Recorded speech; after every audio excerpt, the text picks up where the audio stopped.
I gave people all the stuff they really needed. Social Security checks, utility bills, TV guide. I want a TV guidance counselor. TV guidance counselor. Staying up to watch all night, and everything's gonna be alright with my TV guidance counselor.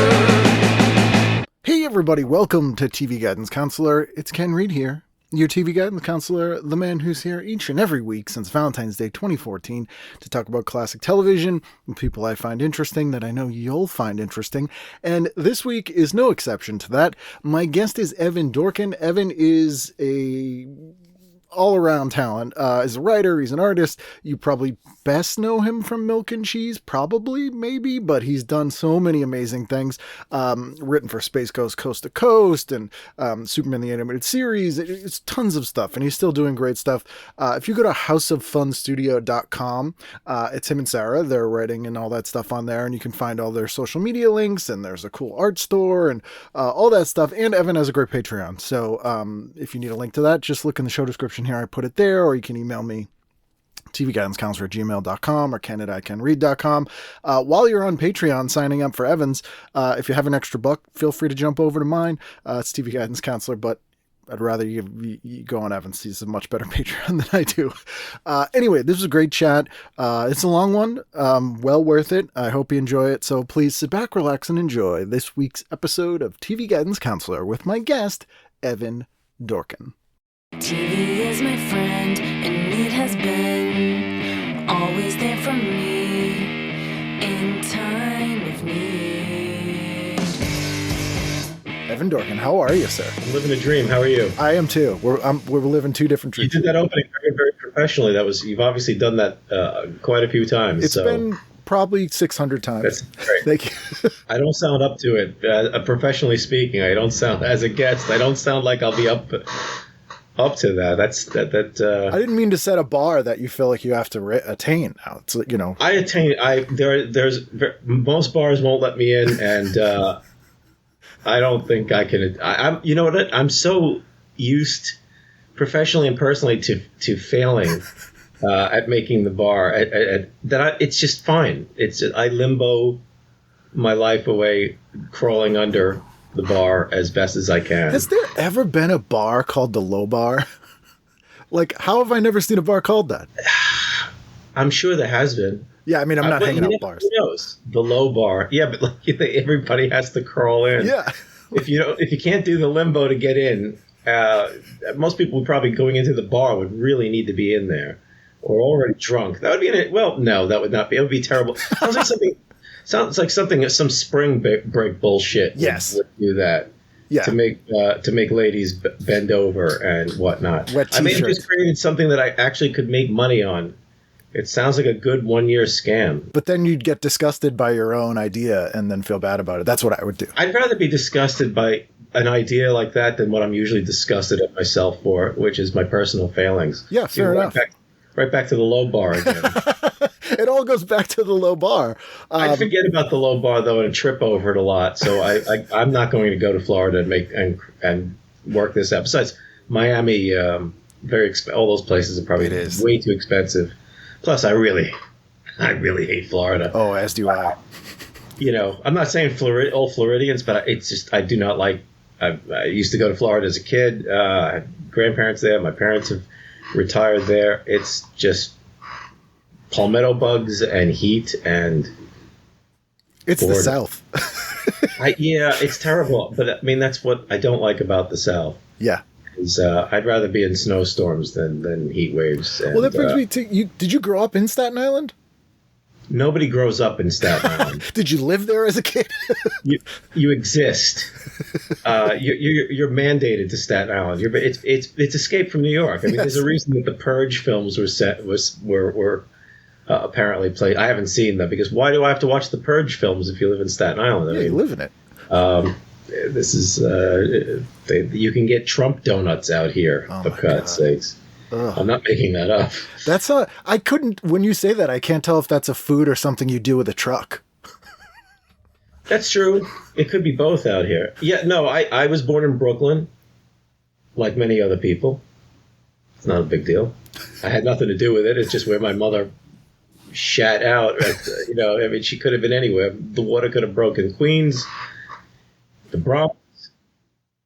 But did you grow up there? Yes. Okay. Yeah. I left when I was 13. I was my mother remarried. I was bar mitzvahed. Other horrors ensued. And we moved to Staten Island, which turned out to be, go figure, a big, big mistake. And I have never, in my high school yearbook, I said, so long. I hope when I wrote in the yearbook under my photo, I hope to get off Staten Island and become an artist, or at least get off Staten Island. And I've just never gotten out of here. But you did become an artist, so that's debatable. But I still haven't gotten off of Staten. I would have traded getting out of here for whatever I can call success. Staten Island is just I know. Well, I live a mile and a half from where I grew up, which shocks me. Like, I never thought that would happen. I'm only about, I mean, New York is not a terrible place. It's not a place I wanted to escape. But Staten Island is really just its own, it's a prison. It's an open-air prison. Yeah. And New Jersey didn't want it. And somehow, New York lost a bet or a poker game, and they got Staten Island, which is, Have you ever seen the Cropsey documentary? Yeah, I didn't like it, but it's got a lot of things I don't like about Staten Island. That's what I was wondering. I'm like, is that an accurate portrayal? Yeah, but I mean, well, if you ever see the Rodney Dangerfield movie about Staten Island, scarily enough, that's an accurate portrayal. If Staten Island ever trends on social media, it is never for anything good. No, it is for something racist happened. Police murdered a black man. Residents are angry about immigrants. There's a Trump rally. There's nobody wants to wear a mask or take a. It's always backwards. I'm surprised there aren't drowning witches out here, but that we know of. The Strega.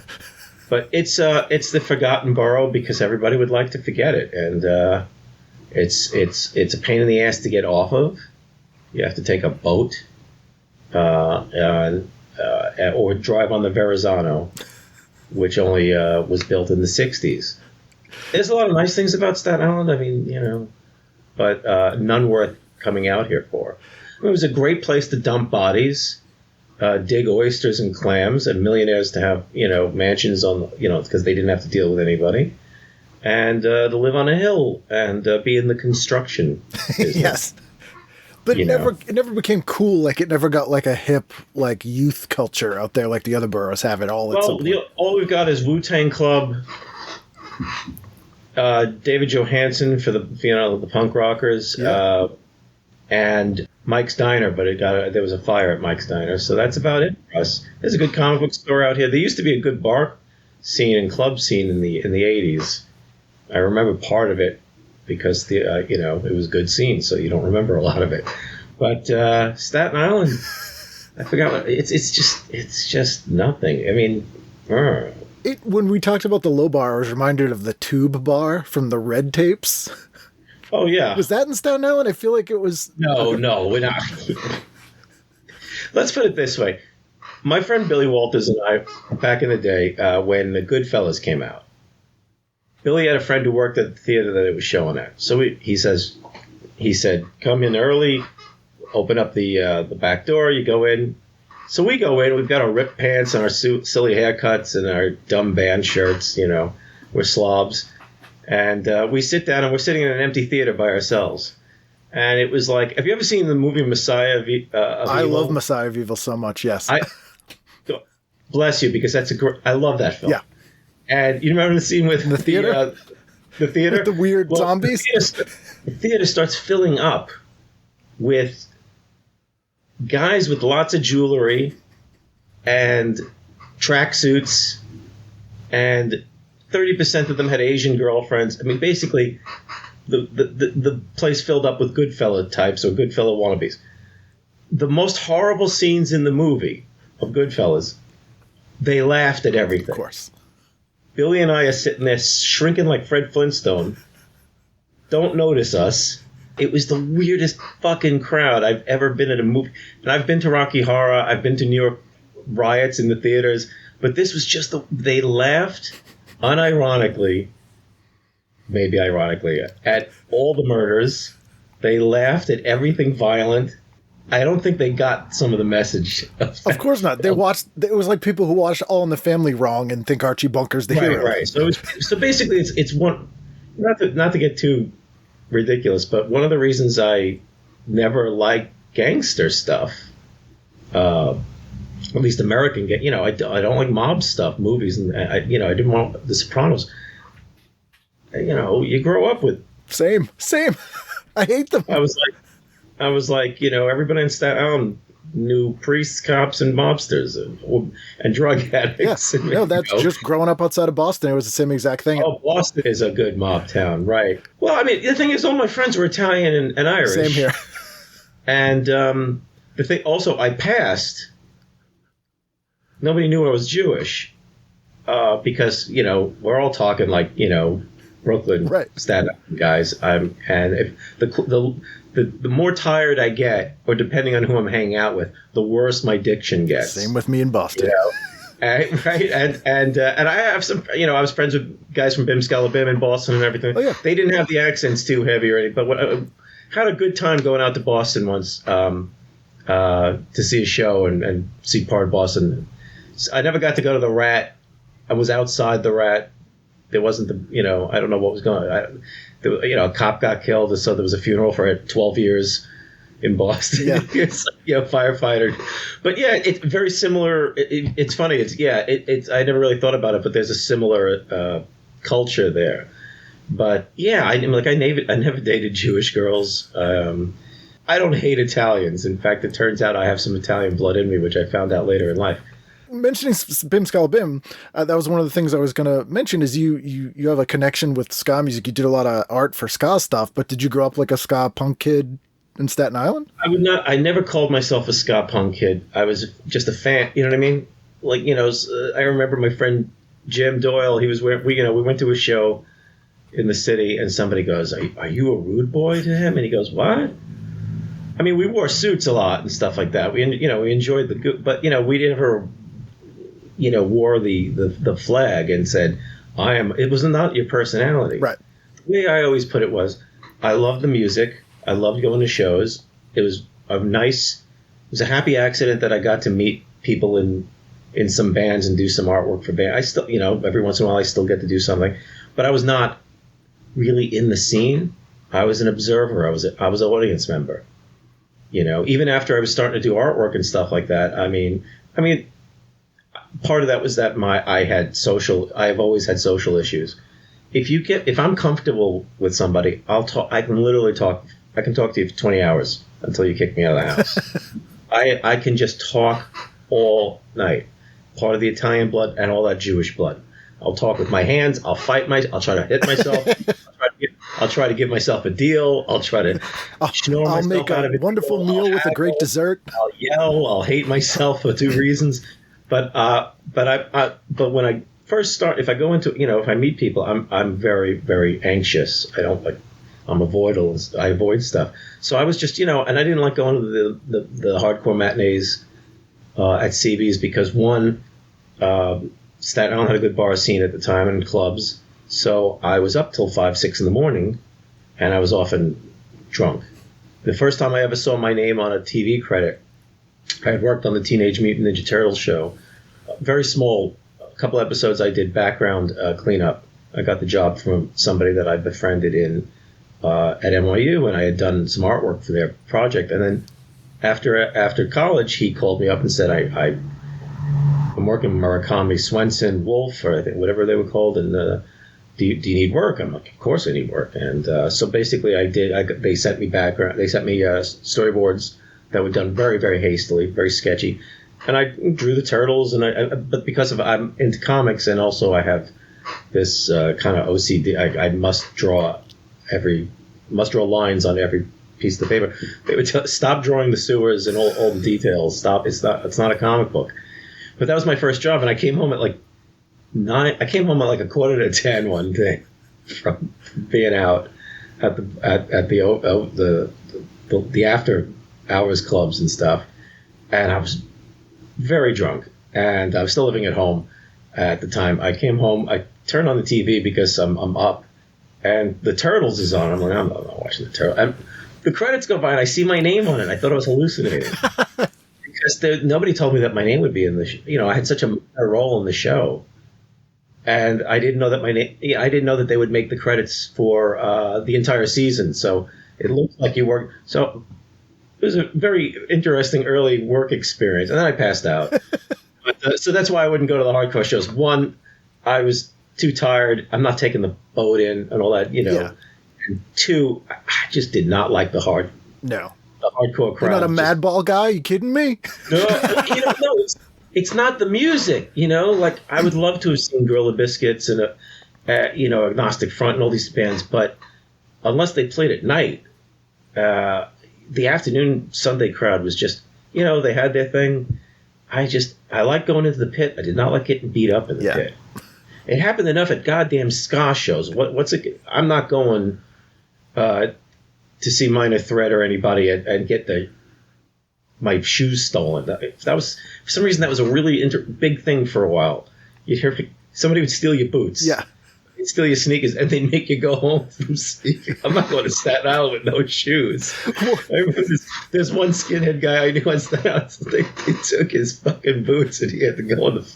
It's just embarrassing, It's like lonely. That's probably where Phil the Disco Skinhead came from, the character that I used to. But I mean, I was too afraid. I was a little guy. I didn't have enough friends.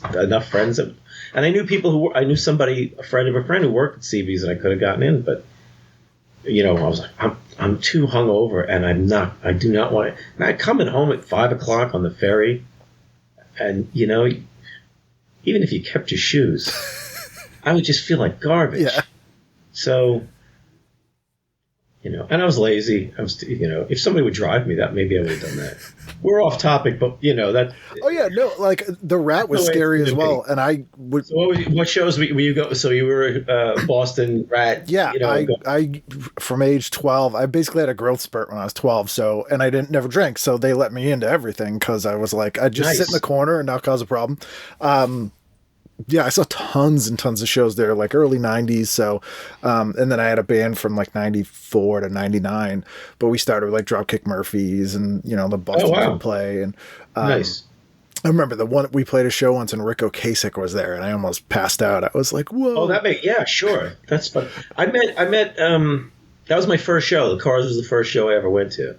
So it was also funny. The first show I went to was an arena show. So my impressions of shows were like, well, this was fun, this was great, and then there were people like, let's go see this band, and they're like, it looked like it was in like a burnt down building. Yeah. I was like, wait, people I thought know we're here. I'm supposed to go to this dumb big show where they sell bootleg T-shirts outside, and kids are making patterns with their beer bottles of the Foreigner 4 album. I remember that being it's heavy metal parking lot.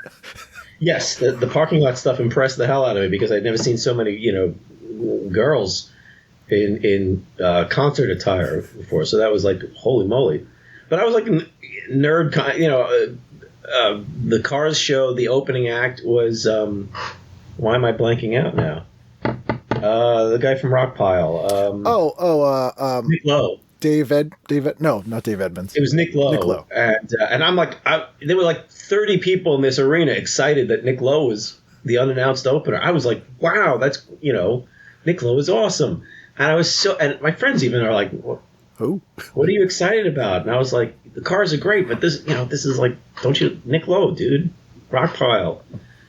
I was like 16 or something like that. But then, I always saw big shows for a while and then started seeing smaller shows, but I met Greg. I met the keyboardist from the Cars. Greg. Yeah, I've not met many, and I know Boston. They're Boston band. You got the Cars and you got Boston, and the Boss Tones and the mighty Boss Tones. Don't forget Aerosmith. The weak Boston. Really, Aerosmith's from there? Oh yeah. Yeah, John Hodgman went on a one-man crusade because the State House tried to make Dream On the official rock song of Massachusetts, and he was like, no, it should be Roadrunner. Not Janie's Got a Gun? Should be Janie's Got a Gun at this point, or dude, Dude looks like a lady or something like that. Yeah. Dude's getting sued by a lady. I met him at the at an Aquabats show. Oh, yeah. What was really cute about it was the Aquabats was his son's first show. He loved the Aquabats, and they came backstage, and we worked with Christian, and we almost did stuff with the Aquabats themselves when their shows. They were trying to get a show for years, but it was really cute because I said my first show was the Cars, the kid's first show was the Aquabats, and the kid actually knew my comics, which was amazing. Of course. So that was like super, super, very memorable. I've never really met band people or many celebrities. It's like I remember hiding from My Bloody Valentine. Not that they were looking for me. Right. Like I was in the one of the rare times I was out of the country. I was doing a Deadline tour for the magazine Deadline, which is where Tank Girl came from, and I was the token Yank doing Milk and Cheese stuff, and they. My Bloody Valentine, I'd seen their tour in New York, and they were over in the UK with, I think, Dinosaur Jr., and I was blasted. But there was free tickets. Everybody was taken to the My Bloody Valentine show. So I think the only thing that kept me standing up was the amps. Yeah. This wave of... The sound wave. The sound was that was the loudest show I've ever been to. And I think it just... I just felt like I was floating. And afterwards, there was a party, and everybody was at this party, and I just was like so terrified. I wanted to meet the band so much, and yet didn't. So I basically, there was these big hotel chairs, and I was in one, and you couldn't see over it. And then afterwards, I was like, schmuck, you could have met, shaking somebody's hand. You and Kevin Shields could be best friends now. Oh, yeah, we could take 50 years to write each other because we didn't modulate the email. I don't know what that is. Could have phone calls filtered through 700 guitar pedals. Right. Kevin Shields ordering food. 3 weeks later. I did it just right. I had to get it perfect. Did you ever see the episode of Midnight Special that the Cars curated?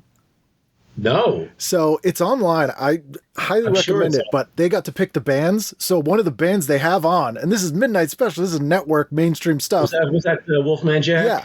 They brought Suicide onto the show. No, really? Yes. So Suicide does 2 songs on the Midnight Special introduced by the Cars, and it's bonkers. Suicide's funny for me because the first girl that I really dated, we went to the Peppermint Lounge. I was too scared to go to the clubs. But going with a whole bunch I was working at McDonald's, and Roy, the manager, his sister, and I were dating, and I was like really, I was 18, I didn't have a car, she had a car. I was like, feeling very, very self-conscious. And we were going to the Peppermint Lounge, and I always wanted to go to those Danceteria, Peppermint Lounge, Max's. I mean, I read about these places. At that point, I had not gone to CB's. I had not gone to the Cat Club. I had not gone anywhere. Tramps, Maxwell's, and we went. And it's like blown opportunity. This place was like multi-levels, and it was just. So we went up to the 3rd floor, which is, I think, the first time I heard Blue Monday. It was like really a big deal, blasting out, and I'm going, what an amazing. What is this? Yeah. They're telling me they're old. But I always had to have. I didn't have an older brother. I didn't have. I was old, kind of alone. The same way that I was discovering my comic books and stuff, and the weird, that I got into in Brooklyn. Everybody was into comics, but I was really into, if you know what I mean, and the science fiction movies and TV. I was a nerd for music and everything. The 2nd floor was a live band, and it was Suicide, and I'm like. I didn't know if I liked it or not. Like they were all I stopped and I'm watching the band for about 5 minutes. I went, this is weird. And I went, and years later it hit me, schmuck, stupid. Of course you're not going to get together with Karen for any kind of considerable. Go downstairs and watch. You should have gone downstairs and watched Suicide now in Vegas. But you're 18, you don't know. I mean, there were so many bands that I saw. Yeah, but you were 12 going to shows and stuff. There were people who the specials played like walking distance of where I live right now, and I didn't know it. But I wouldn't have gone anyway.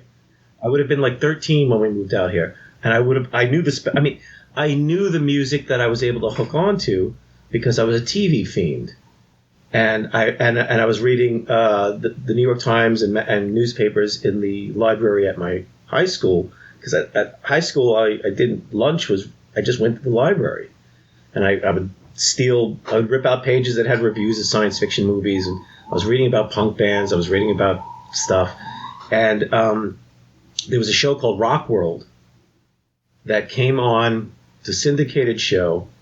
I was 12 or 13 when it came out. I'm bad with time. I'm not very good at linking the years and my age very well, but I had insomnia. Same. And I was a TV junkie, and New York was a good town to have for TV, because you had 3 networks, 3 major syndicated stations, WOR, WPIX, and WAW, 5, 9, and 11, and they stayed on late.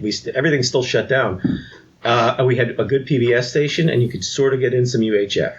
So I could get Uncle Floyd, some other things, sort of. And the thing was, Rock World came on, I think, Fridays after the syndicated SCTV. Okay. Like, my whole schedule was, everybody in New York that I knew basically was like, what's on? You told time by what was on the television. 11 o'clock Honeymooners, 11:30 Odd Couple, whatever it was at the time, whichever newscast was on, things like that. And I'd watch SCTV, and it was on Channel 9, I think, and it was the half-hour version, earliest. Ramus was on. It was that first year, yep. And that's my favorite comedy show ever. Same with me. I had Dave Thomas on, and I was like, nerding out over all the sketches. I absolutely adore everyone on that show. Oh my God. It's funny because I was a Python freak. I loved Saturday Night Live at the time. I tolerated Fridays for the bands. I hated the comedy. But SCTV is the only thing that I can keep going back to. I just absolutely love it. If you put me in, and Python was my favorite, but I can't watch it anymore. I guess this is a whole other conversation. But Rock World was an early video show, and it had no on-screen host. Very clinical type of show. It was just Rock World, and I think you can find it on YouTube. I've looked it up. And the opening would show bands like Blondie and things like that, but they didn't really have. It was mostly UK acts because they made videos for their appearances on UK shows. Yeah. In America, mostly everybody did it. It was more like Top of the Pops. The band would come on and lip sync. You didn't have a lot of videos. I mean, somebody would make them, but so you got the Pretenders, Madness, Specials, Selector, The Beat, the Stranglers, the Buzzcocks, XTC. I was in heaven. I just thought they were, I liked British humor, and I liked British movies, and something about the British style, especially of the two-tone bands, because they were acting, Madness acted like comedians. I liked the suits that they, you know what I mean? Yeah. I liked the style, but there was energy, and there was some weird Bowie videos in there. I remember. I mean, I could tell you some of the video, Generals and Majors, Kid by the Pretenders, Brass and this was pre-MTV, and that show was a real gateway for me. And then when I worked at McDonald's, it was a really interesting situation where it was a big social scene. There were lots of us from the ages like 17 to 23. When they would invite us all to the same parties, we went to shows, we went to movies, and multiple guys and girls I became friends with were like, here's a Black Flag album. I remember hearing Dead Kennedys for the first time in the back of the car while we were going to the city, and it was Holiday for Cambodia and that opening, and I'm like, this is horror movie music. This is terrifying. And it took me a while because I was a big prog rock fan. I liked the Beatles. I liked all sorts of stuff, actually. I could listen to pop music. I listened to Dr. Demento every Sunday night. You know, I was a pretty voracious. If you read my work, you can kind of tell. I was a pretty voracious show business and media person. I wasn't incredibly intelligent in any one direction except maybe comics and monster movies. In wrestling, I knew my WWF wrestling, but it was like my interests have always been like one foot nailed to the floor, and I took one step towards everything. I wanted to be a DJ. I wanted to be a comedian. I wanted to be an actor. I wanted to be a writer. I wish I had a band.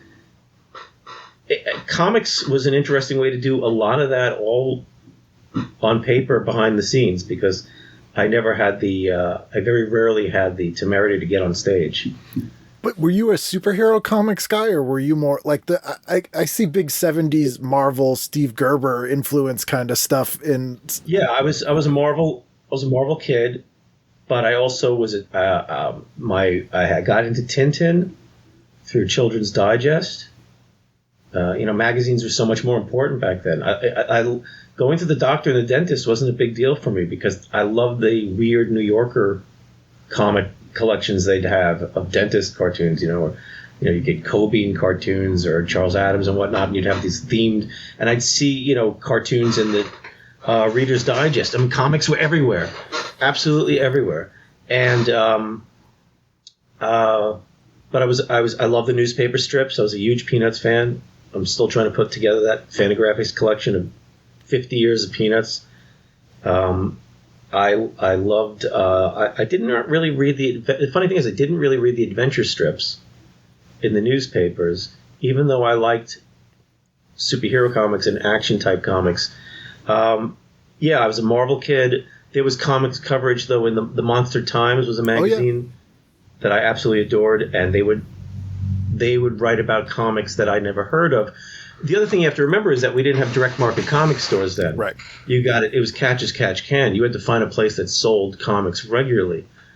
So my dad, who was a terrible dad, he just died recently, and I just feel much better about being in the world. And but we'd visit him on Sundays, and he didn't know how to interact with us, but he would take us to the Te Amo smoke shop on Kings Highway, and my sister would pick out all the Archies and Harveys comics, and I'd get all the Marvels. I should have just taken the damn DCs. He had the money for it. It was guilt buying because he didn't want to talk to us. But I would read all the superhero comics, and then I would read my sister's Archies, and I would read the Harveys. And you couldn't find Charlton. I had never heard of Tower. So the Monster Times is where I learned about Thunder Agents and Mr. A and weird stuff like that. So I mean, I was a kid at 13. I had a subscription to Foom. I was able to get my I had a subscription to Funny World, which was Michael Barrier's animation magazine. For the listener, Foom is a Marvel. It's like a Marvel fan magazine. Yeah, it was Friends of Old Marvel. So it's not even like a narrative. Like I had a subscription to Marvel Age. It was like a more nerdy Marvel Age. It was maybe actually, yeah, I don't know. Marvel Age was pretty, because Marvel Age was run by fans, and Foom was Foom was in the era where professional fans were starting to take over. But I'm still mad that my Howard the Duck, one of my issues didn't ship because I moved to Staten Island and I did not get my fourth Foom. I was mad about that, and that Steranko did the poster instead of Kirby because I couldn't stand Steranko's art. I've always grown up anti-Steranko, and after meeting him, I am 200% anti-Steranko. He's definitely killed people. No, he escaped from Estonia with two magician's assistants, and he collapsed the Berlin Wall all by himself. He built it and then crossed it. I was doing a con a couple months ago, and he was there, and I walked by his table, and he, he had his sunglasses and the big hat and the hair and everything, and he signed this guy's comic, and he slams it down, and he goes, "And that, my friend, is when I introduced surrealism to America." I believe it. I believe he said that. What a schmuck. I had the Eltingville Club accidentally kill him in the last Eltingville Club story. Is they knocked his line over and he was crushed by his fan base. Somebody yells out, "Why didn't he just escape?"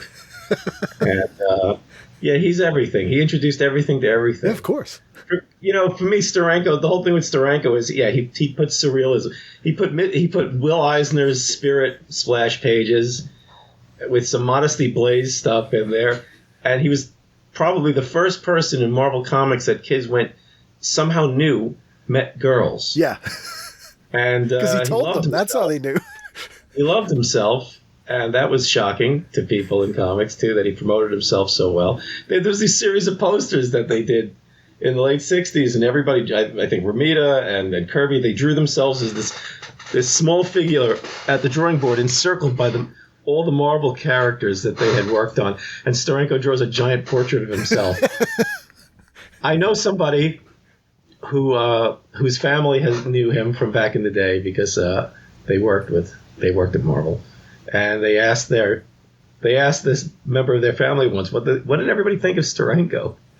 And the woman said, "Oh, everybody thought he was an asshole," and that made me feel better. Yeah, that's not surprising to me. I never fell into the Steranko spell. I don't know. I mean, he is not an untalented person. Oh no, some of the art's great, but I don't like his work. I don't like the work from his heyday. I don't like his comic book work. I don't like Nick Fury. I'm not like a big Captain America guy. Well, Nick Fury, man, Nick Fury got laid, so that of course was a major. And here's the thing about it also. Nick Fury is a guy who was he was in World War II. In the 70s, he must, he's an older man. Maybe in his 40s, yeah. Somehow he's an Andy Warhol pop art surrealism fan. Yeah. Because Steranko is such a fanboy of himself, and that he has to put his interests on Nick Fury's walls. It's like, it would be like, in the 90s, he would have put Nick Fury's listening to Nine Inch Nails, so I got to put that. Nick Fury's listening to, I don't know, German Einstein, Fury's really into Kraftwerk. You got to put, if you're a fan of stuff and you want to throw your crap all over the walls of your characters, you have to pick and choose the right characters for that. Maybe Agent Sitwell was a pop art fan or something like that, but he's just, I think he's corny and funny and also stupid in some ways. I don't want to get into it, but that's from actually meeting him and listening to him. But also this was a problem because I was at the dinner table with him and John Byrne at the same time. And that was just like War of the Gargantuas of fucking dueling egos. One-upmanship of everything. Just one-upmanship and explaining their own importance and how they would fix everything. And I'm like, for me to keep quiet for like an hour and a half straight is not only was the oxygen being sucked out of the room by these two individuals who talked while they ate, which was driving me mad, and but they talked at each other. They didn't listen to what each other was saying unless they heard a character name, the Demon. Well, let me tell you how I can fix it. Oh my God. It was, and I'm there with it's me and Sarah and Paul Dini, and we're just like looking at each other. How could two people take all the fun out of talking about comics and pulps? Yeah. Somehow they did it. We went afterwards, but the food was also lousy. It was Dragon Con. I don't know what we were eating. I don't know if it was a wyvern or some Dragon Con bullshit. We were eating, a bullet dish or some D&D crap. A gelatinous cube you were eating. Yeah, we're having gelatinous cubes for dessert and ochre jelly. And we ended up eating dinner at Krispy Kreme Donuts up the block. Good choice. And just shaking our heads. It just absolutely. Now I had watched Byrne in action as a kid at conventions and was dismayed at how he treated people because I think he tried to he was trying to be Harlan Ellison or something like that, which is not really that's a bad hero to have. Yeah. But I feel bad because in my earliest convention appearances I was socially awkward, often hungover. It's not an excuse, but I was very defensive and nervous, and I would joke around with kids and people, and if the joke didn't go over, it would sound like an insult, and then the next thing I know, I'm pissing people off left and right. So there are people who did not like meeting me back in the day, and I always felt that because Byrne was the reason that I thought like you shouldn't do this, because I actually watched him make a kid almost cry at a New York convention when I was like 16.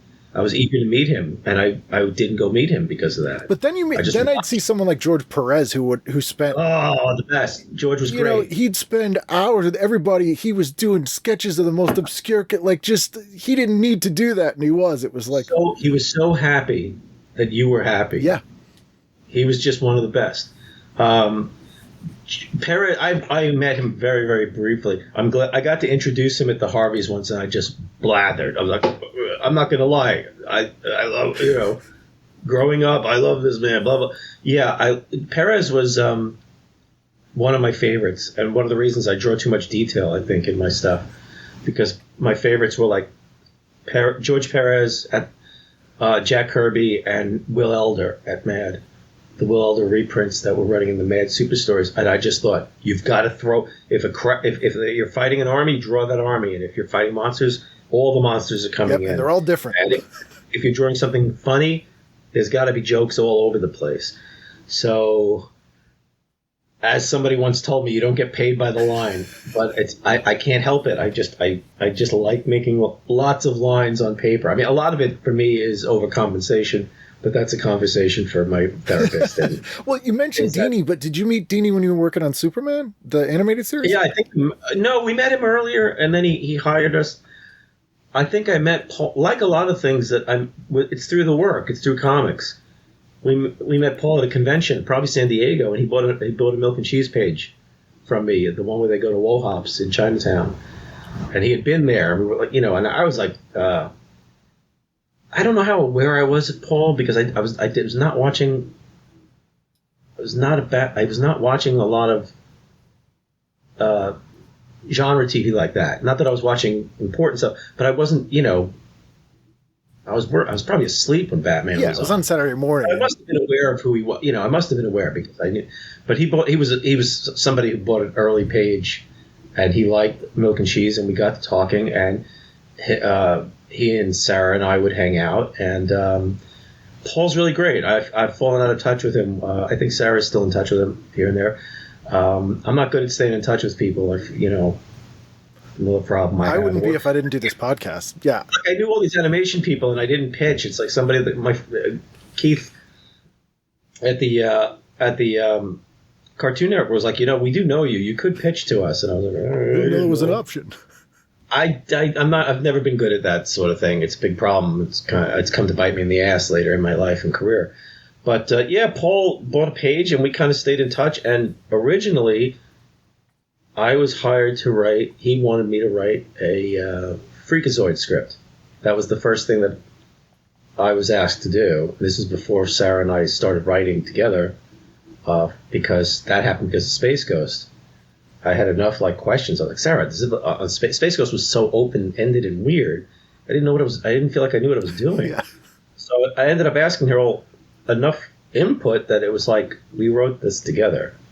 And when I went to when they were thinking of well, it's another story if you want to. But anyway, we got to know Paul, and so the first thing was I was hired, not Sarah and I, for Freakazoid, and I was sent the Bible and all the character designs, and Freakazoid ended up having a bit of a fallout. Paul, Bruce Timm, I'm not sure who else worked on it. Was Dwayne McDuffie working on it? I'm not. Well, I'm talking about the producer writers. Gotcha. Producers. Paul and Bruce were producers on it, and what happened was Paul left as a producer. I think another one or two people left because Spielberg's. I don't know if it was Spielberg himself or Spielberg's people. I can say these names because this is what happened in the story. I never met these people. I don't know. Right. Basically, Spielberg was backing. It was the Tiny Toons people. Yeah, he wanted it more like Tiny Toons and less like a superhero show. I think they wanted to do more of like a slapstick ambush bug almost kind of thing. That's exactly right. It was for me. It was like, they wanted Plastic Man.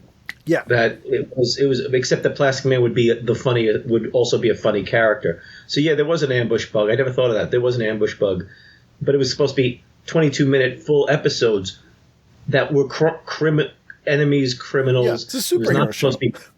It was a superhero show, except it was a funny superhero show. It was supposed to have a lot of crazy stuff, and the villains were nuts.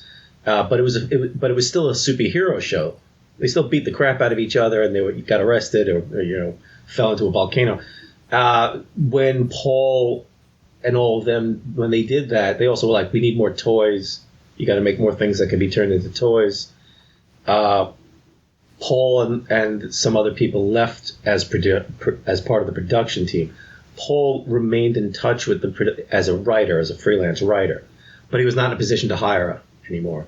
And the show changed so I don't know if I have him anywhere. I was supposed to work on a character called Bombshell, I think, who was a failed actress that she got powers of exploding things.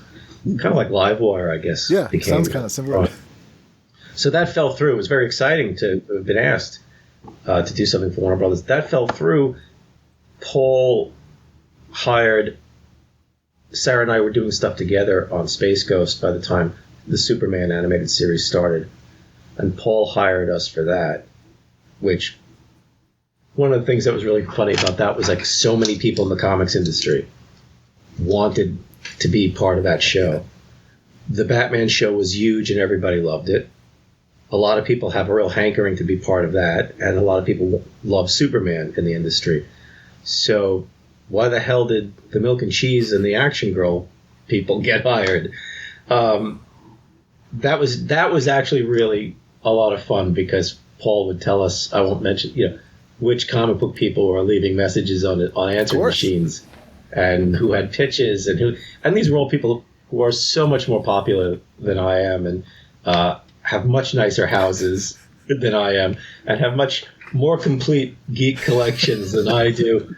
And are they have a lot of they get royalties for their, but it was Paul said, I remember Paul saying, you guys really like superheroes, and me, I love them, and he knew that, but you're also not beholden to them. Right. You're not going to be blindsided by, and I mean, they had Dwayne McDuffie, somebody who, rest in peace. I barely knew Dwayne. I had a friend who was good friends with him. I thought the world of Dwayne. Yeah. Talking to him was just tons of fun. I wish I got to have hung out with him more. But the great thing about that Superman show, and that makes perfect sense that we want people like you guys to be on the show, was you're not continuity nerds, and you'll get the spirit of it, but sort of improve on it. Like, I feel like that's the best version of Superman ever. It fixes stuff from the comics I didn't like. Like, it manages to make 60 years of Superman continuity work.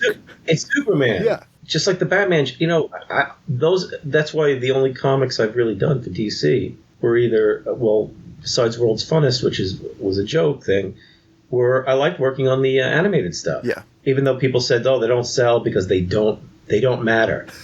It was amazing to me that the fans, the super fans, the shop owners, the comic shop owners, absolutely adored the Warner Brothers animated universe of the superheroes, and they would collect the action figures voraciously, and they wouldn't buy and read the comics, which are great. I love them. Which were done to a large extent by a lot of people who worked on the shows that they loved. Yeah. Paul worked on them. Bruce, Glenn, Brett Blevins, storyboard artist, was drawing some of them. Mike Manley.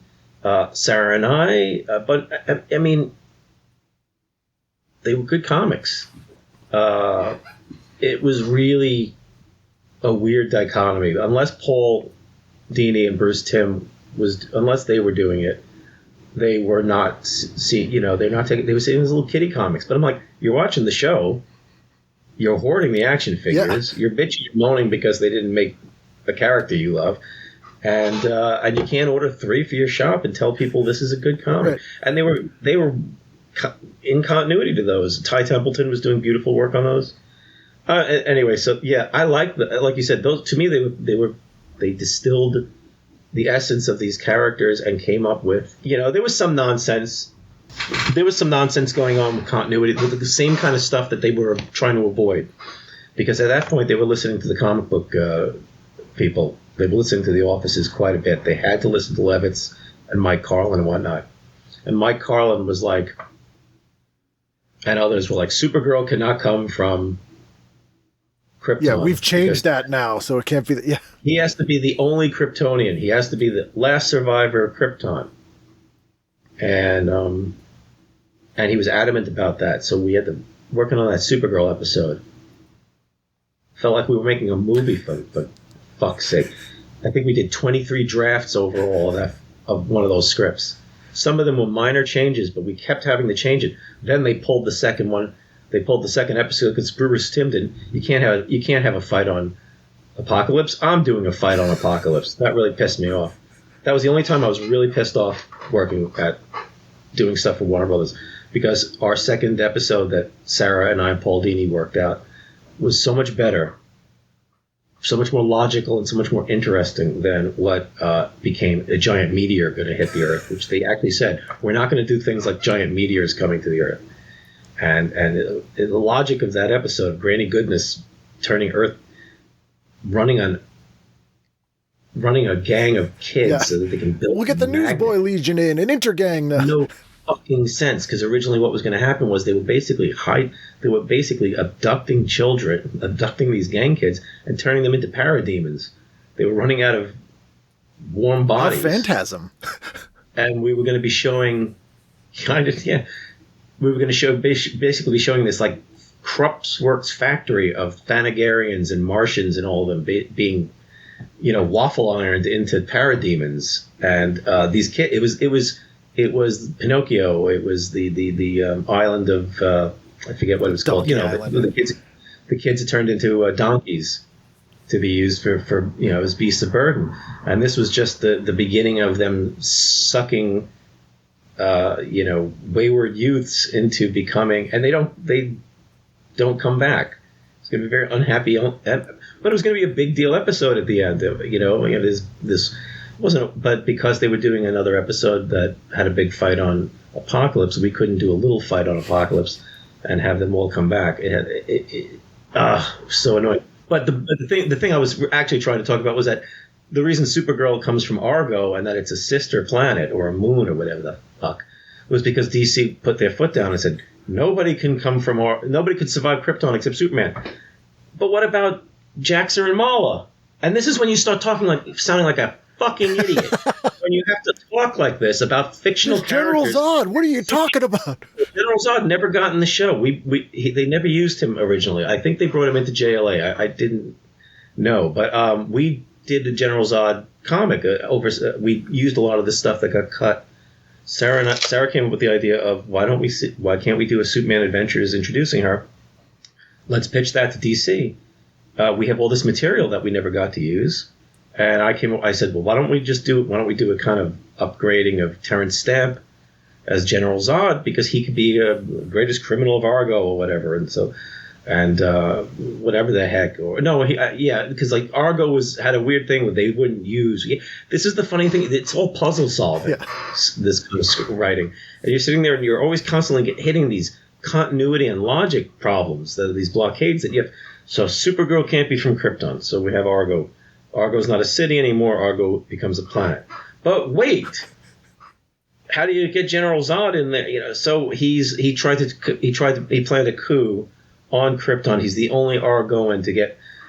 I find that stuff fun, but also exhausting. For people in comics and animation who live for that shit, re-explaining and coming up with how to. But it's just that 80 people have been trying to tell stories. Yeah.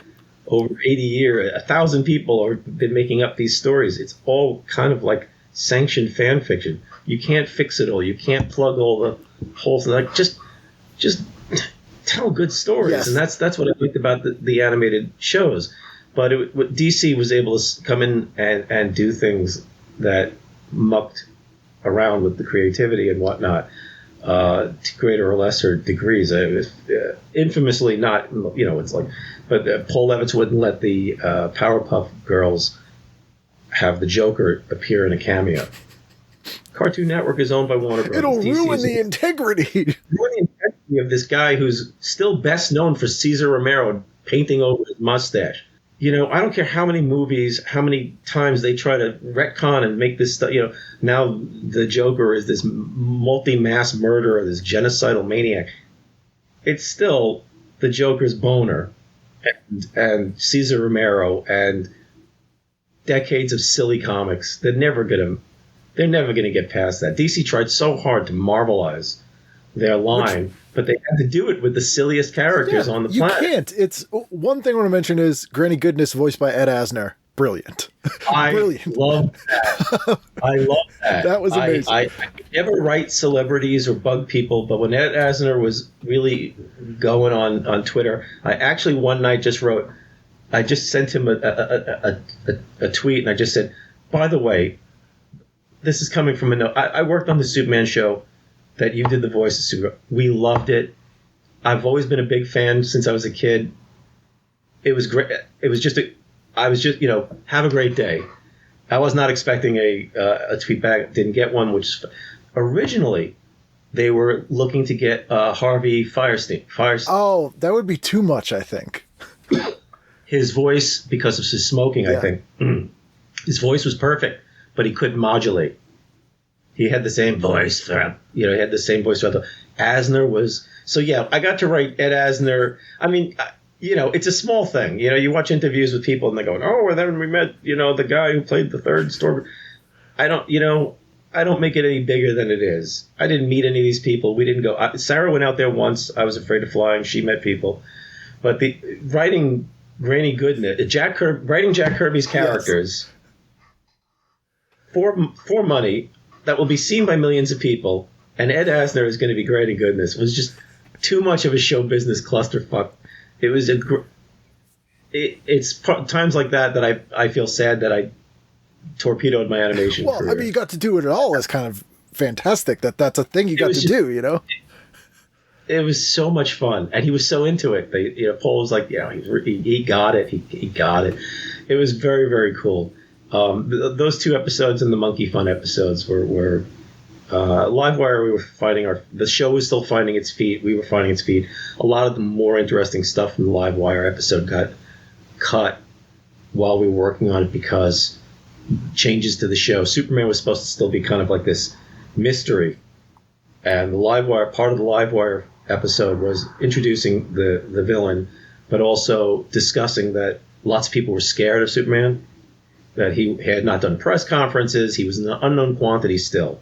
And there was the fear that what if he was the vanguard that Livewire was going to be playing up? What if he's just here to soften us up? What if his whole story is bullshit? And there's an armada of Supermen What coming. if it's Blue Beetle? We're here to trust him, and he's going to just undercut society, and eventually, like, he's got us in the palm of his hand, and at one point he's going to do this. It was going to be much more paranoid episode, and a lot about the public and the press dealing with him. It as a side issue to the fighting the Electric Lady. But something happened where they decided to cut that because they had in an early episode they were like, let's move him more forward into focus. People know him, accept him. We're not going to go that way. I mean, you could see the first season of almost any show. People are trying to figure out, you know, what's the breakout side character? Do we need? I don't even remember the name of the character. Bibbo. Oh yeah, the ridiculous Popeye stand-in character. I didn't even know who that was. And there's this Popeye-looking guy in the Bible, and because I wasn't reading the comics I wasn't reading the comics anymore. You know?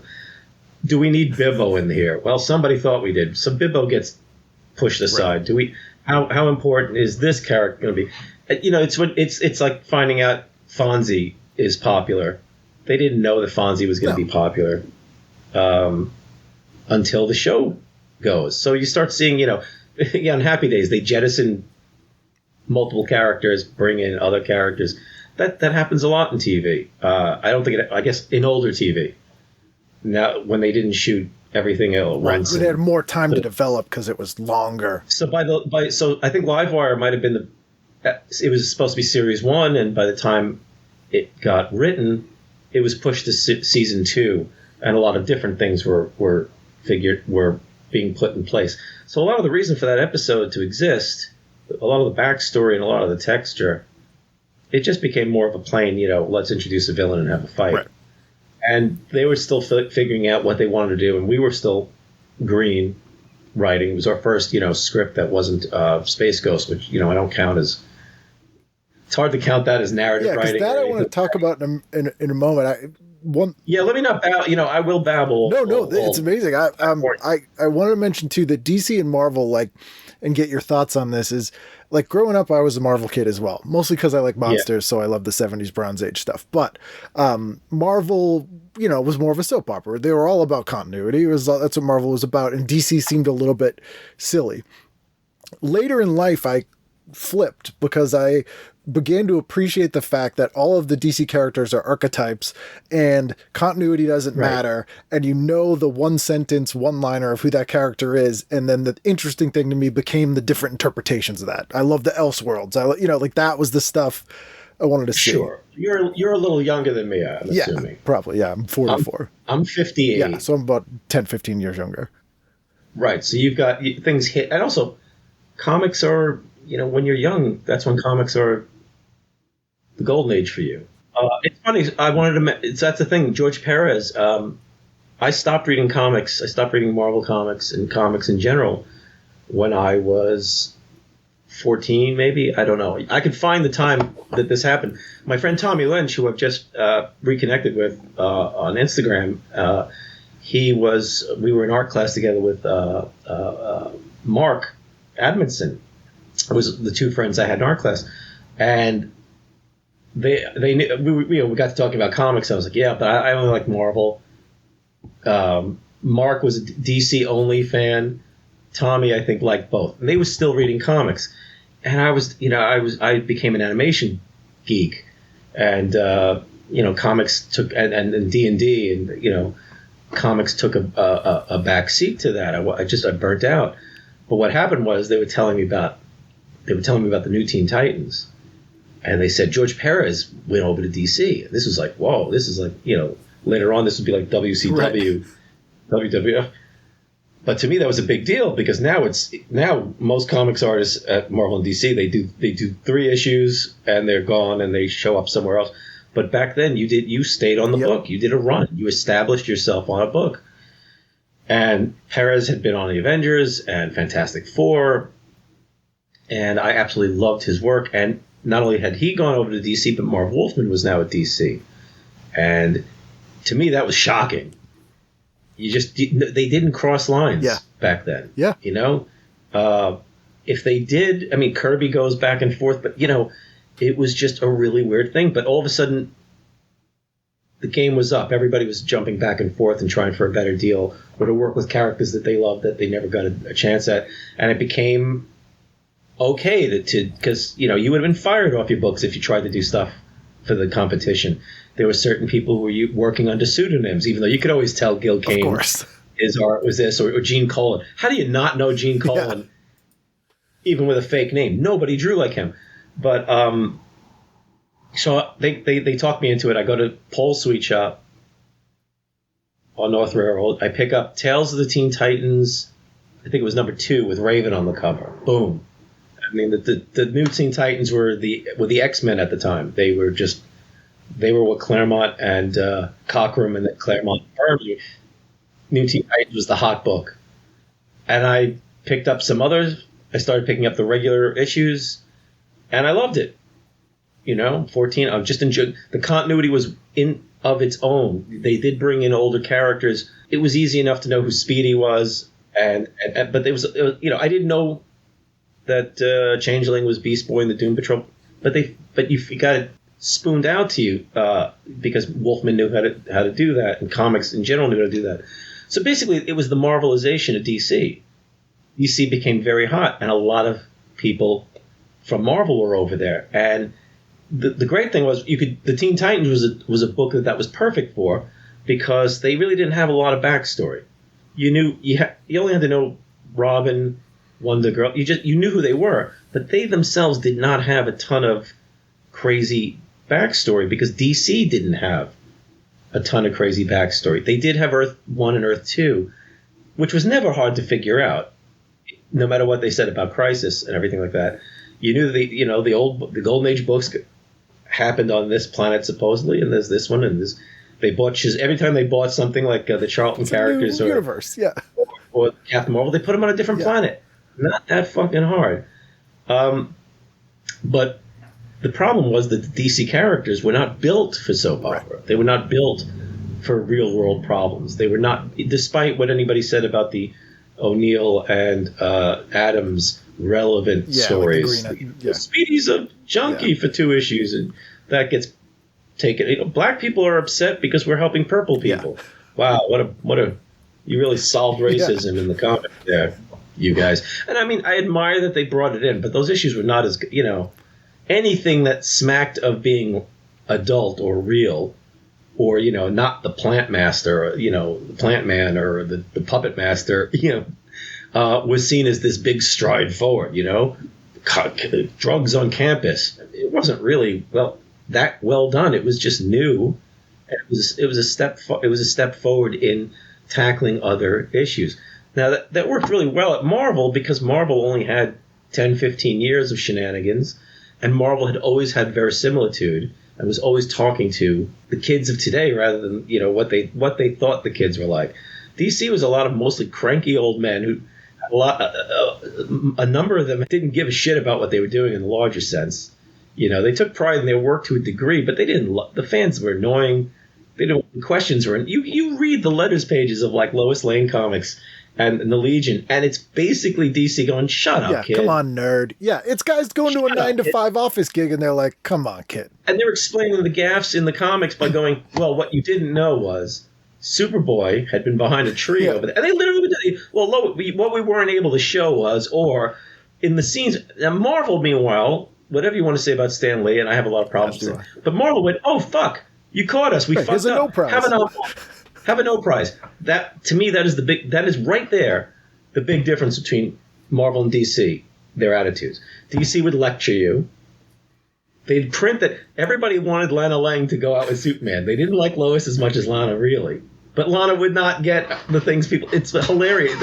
You see a lot of people bitching about Lois, I wanted to do a zine years ago called Lowest Common Denominator, and it was going to be just reprints of DC basically online arguing with their letter-writing fans, telling them why they're wrong. Oh. Telling them why it has to be the way it is. It's Lois Bar. They're all at a bar doing it. There you go. I'm never going to do it. I don't even know how to make a zine. That's how sad I am. But when DC became Marvel, the books became really cool, kind of hip, but the problem was they could not resolve the fact that their books were always aimed at little kids. That the archetypes, like you were talking about, were really difficult to work with. You've got the pantheon of Greek gods, basically.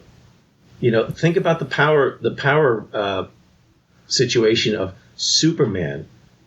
Superman, strongest.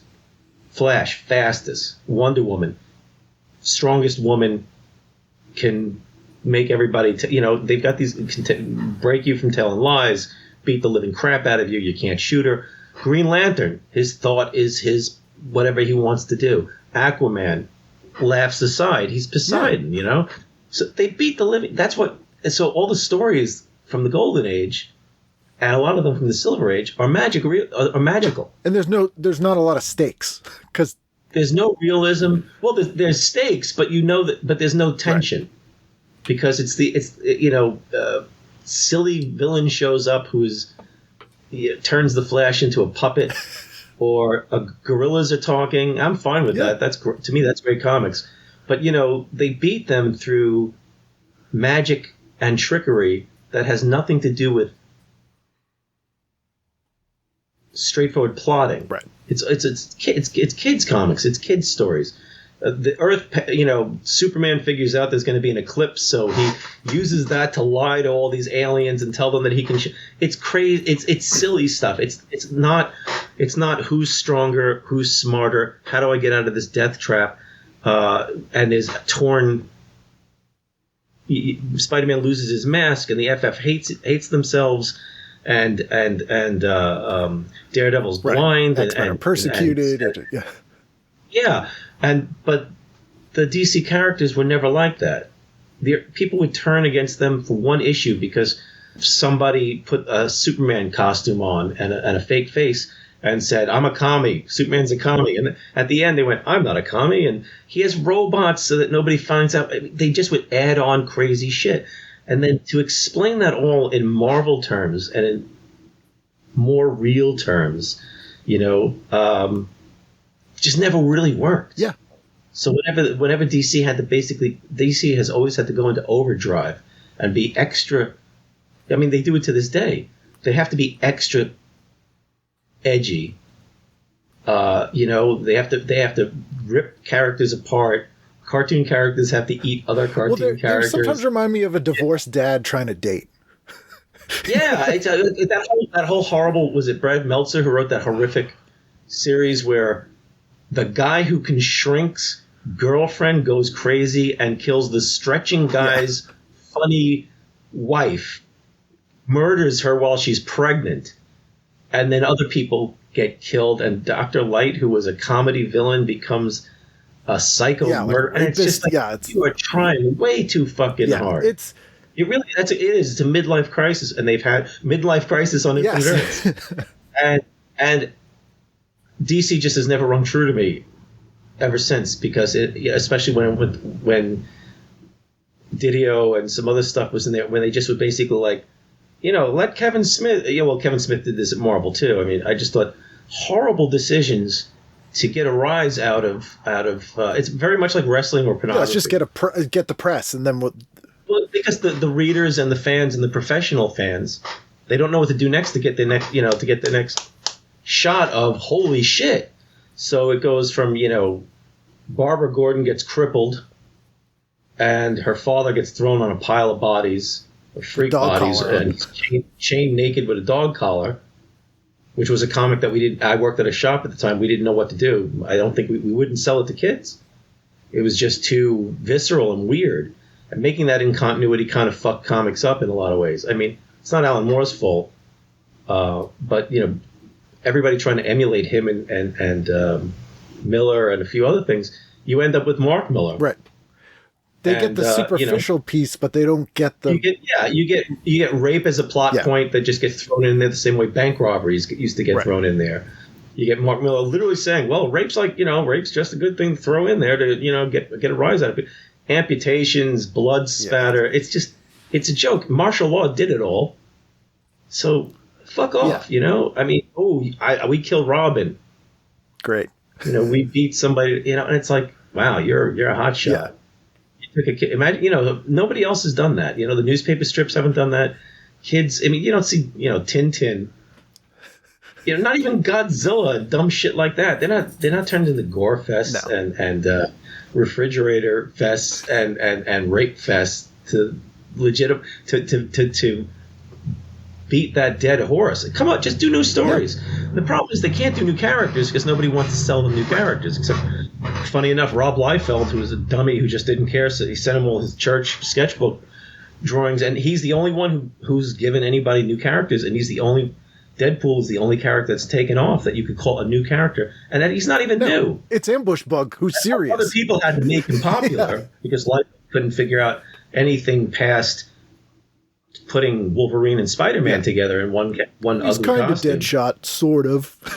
But other people had to make him the character that he became. But generally, nobody will give DC and Marvel, and this makes sense. For hire, you don't want Since royalties and ownership of characters, and the fact that you have a Sin City movie or a Hellboy movie or Kick-Ass or whatever, why would you give your children to Marvel and DC? Right. So that's why all you can have it.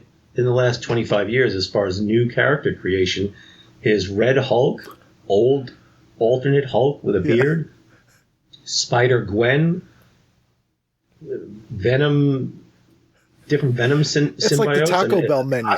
They only have the same ingredients. They have to just keep reconstituting into new foods. It looks like when Netflix had the categories where somehow, no matter what the category is, the same 5 movies. Yeah, it's like a horoscope. Get shown to you. And I mean, it's really kind of sad, but at the same time, why would anybody give them Hellboy? Why would anybody give them Savage Dragon or whatever the hell we like.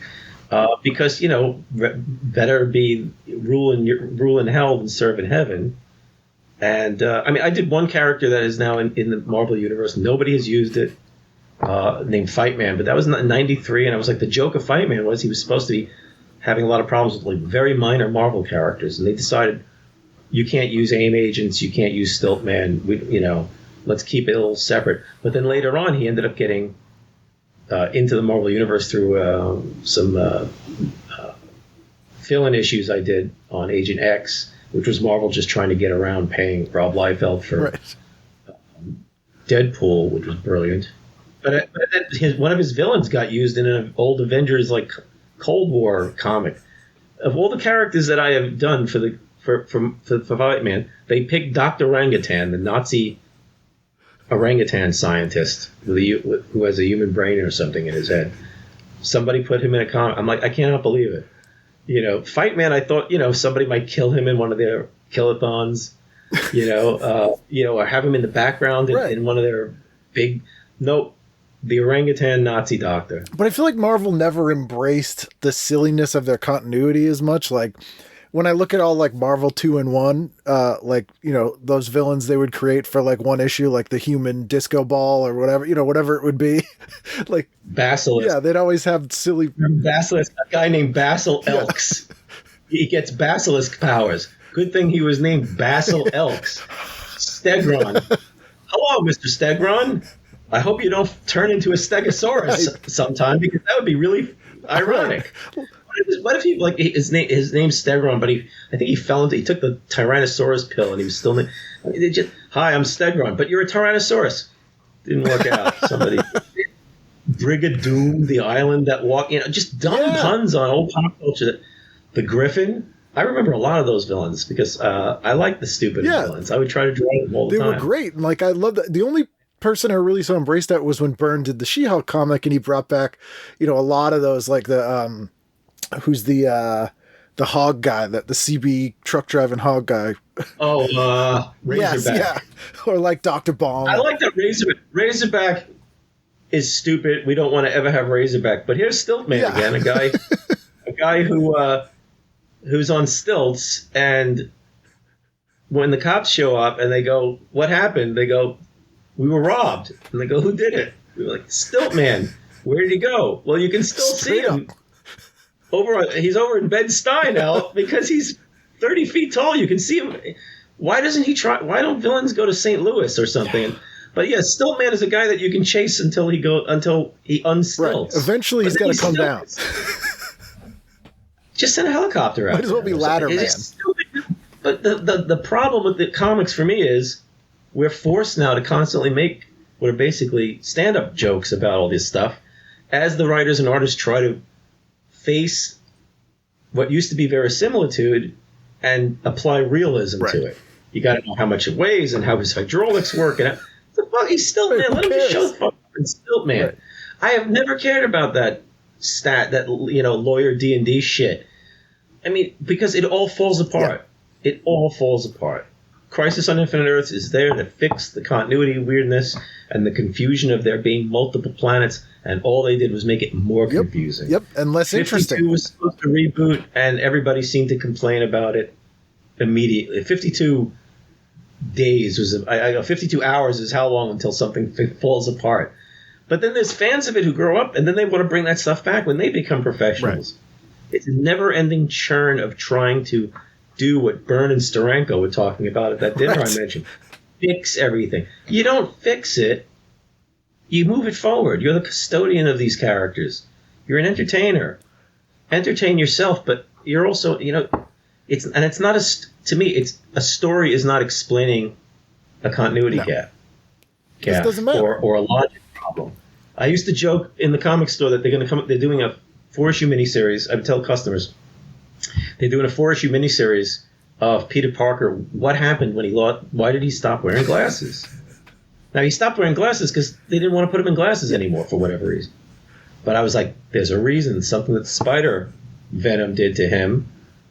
Okay, and then he's going to have there's going to be a whole thing explaining why he no longer wears glasses. And 3 out of 4 people would go, wow. Can I pre-order Really? that? And I'd go, wow. Can I pre-order Really? that? And I'd be like, no. I'm just making a joke because it's, explaining the Batcave. And I'm on Blue Sky, and I love it, but everybody that's on my feed has been talking about Wayne Manor and whether it should have, how many people should be working there for Batman. And it's been going 3 days. And I'm like, I love you. Stop. I had Steve Johnson on, who designed Slimer. I do know the name. He made Slimer and a bunch of other stuff, but he also designed, in Ghostbusters, there's that taxi driver that pulls up and he's like a skeleton. And there was a whole debate on the internet where they're like, wait, is he a zombie or a ghost and whatever? So I had Steve on and I go, Steve, look at this. There's all these people arguing if it's a zombie or a ghost. And he goes, it's a fucking puppet. Yeah. He's like, end of argument. And I'm like, I mean, that's what Eltingville was. Part of what Eltingville was all about is just becoming insane over minutia. And I mean, look, a lot of people. It's fun to talk about. We're talking about minutia. We're talking about minutia about minutia. But to take it so seriously that you're really going to just, I don't know, like lose sleep or emotionally lose track of what you're doing and and the people who really take it too far and get into fights. Eltingville is in a weird. Eltingville has become sort of underground popular. I don't know how to explain it better than that. But the pilot is 20 years dead, and there was apparently there is a. I have been aware of the fact that there are some people who have seen it on YouTube, or they've seen it somehow, and they've liked it, and they're doing fan art of the characters. They're shipping some of the characters. They're adding inserts, self-inserts to it. And they've written some, fan fiction, some of which is like sex stuff, which is, I think that's all great. It's amazing that anybody cares about something we worked on to do that. But it surprised me because to me the characters are so awful. But a lot of people have discovered the comics recently. There was a meme on TikTok. I know what TikTok is. I'm not on TikTok. I've seen TikTok post blah blah blah. But meanwhile, apparently people were excerpting parts of the pilot and putting other dialogue over it of the trivia fight that the characters have in the pilot. They're putting newer trivia or their own trivia or making fun of it. And 5 million hits, which doesn't mean people were all interested. 5 million hits on these various. I looked up Eltingville on TikTok and I see 5M, and my eyes did Mario Andretti circles around my head, because when you're a cartoonist of my stature, you do not see the word million ever. Not in readership, not in sales, not in earnings. Million is it's an abstract concept. That's for other people. And I found this out after it had trickled. The meme had trickled into Twitter, because all of a sudden I'm seeing Eltingville things popping up and I'm getting followers. I'm trying to get off Twitter. Yeah. I had lost when the schmuck, when the asshole bought it. Like a lot of people, I lost a lot of people that were either bots or just leaving. Yeah. And then I was like, well, this is good because I don't want to be here. And the next thing, I'm now in a position where I gained like 3,000 to 4,000 new people. Pull you back. Which, again, for people like me that of my stature, is a tremendous amount of new followers over a couple of months, and they're all asking questions about. They're tagging me on stuff on Eltingville. I'm seeing fan art, fan animation, fan animatics. It has been since September. This has been insane, and it hasn't. It's trickled down, but at one point I spent 2 days just answering questions. I was so overwhelmed. And it was a lot of fun, but some of the questions were so Eltingville in nature. They missed the irony of asking those kind of questions about it. I have a couple of people who just asked me on Twitter today about, they want to know the exact heights of the characters. And I'm like, that's not, there's nothing wrong with that or anything, but I don't know. You tell me. Yeah. It's not as important to me as it is to the fans, and the fans sometimes don't get that. I remember as a kid seeing John Buscema at a convention when I was like 13. I went to one of the Creation comic shows, and I was the only kid in the room with all these 20 to 40-year-old men. And when John Buscema said he doesn't like superhero comics, you could literally hear, you could almost hear everyone sucked the air. He got the in. vapors and passed out. And he asked them, I don't really remember much about them. I don't know the stories. If you want to ask me questions about stuff, but I do know I really like Conan. He called it Conan, which I like Conan. He's on the microphone. I like Conan. And I'm happy. Ask me about Conan. I know more about that. Next guy asks a question about Captain America, or something like that. It was one of the most insane things, and something that was always in the back of my head in Eltingville. And I do want to do a strip about some of my early fandom days, if I can find the time. I want to do things about growing up in this, pre online environment. I'd love to see that. When you were a nerd and treated like one, and you had to go far to get information and to meet creators or to go buy things. You had to travel, and you had to check the back pages of You hated your interests. I would always curse my interests. I was like, I did not curse my interests, but really, at times, you really did. It was hard not to feel lonely when nobody wanted to see the movie you wanted to see and go anyway. I didn't want to take 2 buses and a train to go see this movie. When I moved to Staten Island, I had no friends out here, and because it was hard to get out here for a kid, I went to the movies constantly by myself for about a year and a half. And I took 2 buses to get to the Amboy or to get to the mall and sit through Moonraker and then go, well, I'll just watch Moonraker again. I've got movie. I watched Lord of the Rings, the Bakshi one, which now I don't think I could watch. Problems and All, I saw it 18 times when it came out. Because I saw it with all my friends at the Ziegfeld. But then on Staten Island, movies kept running it. I had nothing to do, and I was big into Tolkien at the time. I went to see it and watched it twice each time, and it went from the theater at the mall to the second run theater, and it kept running because movies would stick around. And I would just watch that. I saw that constantly, and Sleeping Beauty. I felt really. I loved animation, so Disney every 7 years would re-release the movies. Sleeping Beauty, I'd never seen it. I'm the only teenager in the movie theater feeling weird, but I stayed for that twice because I was studying the backgrounds and I was studying the animation. I didn't even like the movie that much. It's a pretty flabby. It looks beautiful. Beautiful, but it's empty. It's empty, unfortunately. What you want to see more of is the villains and some action. And you don't get that. The dragon doesn't stick around. Have you long. ever heard what Dario Argento said about Sleeping Beauty? No, Dario doesn't speak to me You guys don't talk? Never pizza? Don't talk. But he said that for years in Italy... You got to put on a fake Italian, a very bad fake. Were you in Italy watching The Sleeping Beauty? My daughter, she gets raped in the movie. And raped in the Every next single movie. And I'm going to shoot my wife's head off. Marco Millar, tell me he love it. Blow your head off in the movie. I put scrolls. It's fun yet. Boom, boom. No rape. Just boom in this one. But he said, as Asia, yes. Please work out because I'm going to put you through the paces. This is why I made you. This is why I had you made. Hold on, my hands have to be in this shot. I've got problems. It's me, Dario. I've got other problems. I have become. I just want to clarify. I've become an Argento fan. With caveats, but I used to hate all Giallo and I still hate Fulci. I still hate Fulci. I have come to. We can talk about this another time. I have actually come to really appreciate a lot of that stuff, even when it's terrible. And I used to. Fulci was a punchline in Eltingville comics because Pete loved Fulci, and I hated Fulci's films. And I think Fulci's got some problems. With women and things like that, but you watch a couple of his best known films and best liked films, and then you watch what generally stands for a horror movie, and you're like, my God, The Beyond is that was actually, at least that felt like a nightmare.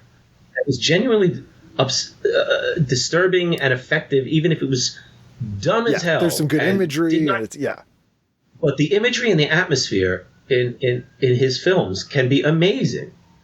I don't, New York Ripper. I'm just like Black Cat or Don't Torture a Duckling. His Black Cat. No, Black Cat is good. I'm not kidding. Black Hat is actually rewatch Black Hat. It's dopey, but it's actually one of his most accessible films. If you're possibly confusing it with the Black Cat that has Carolyn Monroe in it. Oh, you know what I'm thinking of? Nightmares in a Damaged Brain. Cat in the Brain? Cat in the Brain. That's what I'm thinking of. Cat in the Brain is ridiculous. But there's also a Black Cat that was made by, I think it was made by the guy who did Star Crash. Oh, Luigi Kazi. Yeah. Kazi. It's absolutely terrible, funny, bad. But Fulci's Black Cat with Patrick McGee and oh yes, is actually really cool. It's got some. He locks down his fetishisms, and it's a really neat, weird movie. I forget who the woman actress in it because I read Mimsy Farmer. Okay, that makes sense. I'll check it out. On your recommendation. I was surprised. Also, his The Psychic, which has a million different titles, is also him kind of locked down, and with Jennifer O'Neill, and it's actually got some good stuff in it. I mean, the thing about Fulci is I remember a Fulci film after I've seen it. That's fair. For good and or bad, and I watch a lot of horror movies. I really horror is the genre that I'm most interested in. The last 10 so years, it's my comfort, anti-depression stuff. I do a intermittent podcast with my friend Paul Yelovich. We talk about horror movies and we basically talk about them like we're at a dime. We just bullshit about what we liked about them or didn't like, and try to get people to check out some weird films. We don't really do a lot of modern stuff because I'm not up on it, but talking about Messiah of Evil instead. We just talk about everything and talk. We ask people to tell us what to watch so we can get into stuff, and we try to get them to see One Cut of the Dead and goofy, cool stuff. And it's actually how I came to stop worrying about giallo and appreciate it more. Was my friend Paul was getting into it. He was into it big deal, and there's still City of the Living Dead. No, not City of the Living Dead, but the one that's the Dawn of the Dead. It's not Fulci, the crazy one where the rats go into people's suits. Yes. And Hell of the Living Dead. I think that might be, it has a lot of different titles. But that was like one of the first ones of Italian zombie films I saw, and I just thought Italy is mad. Well, they are. Italy is absolutely bonkers. Italy's films are made by children that are on pep pills.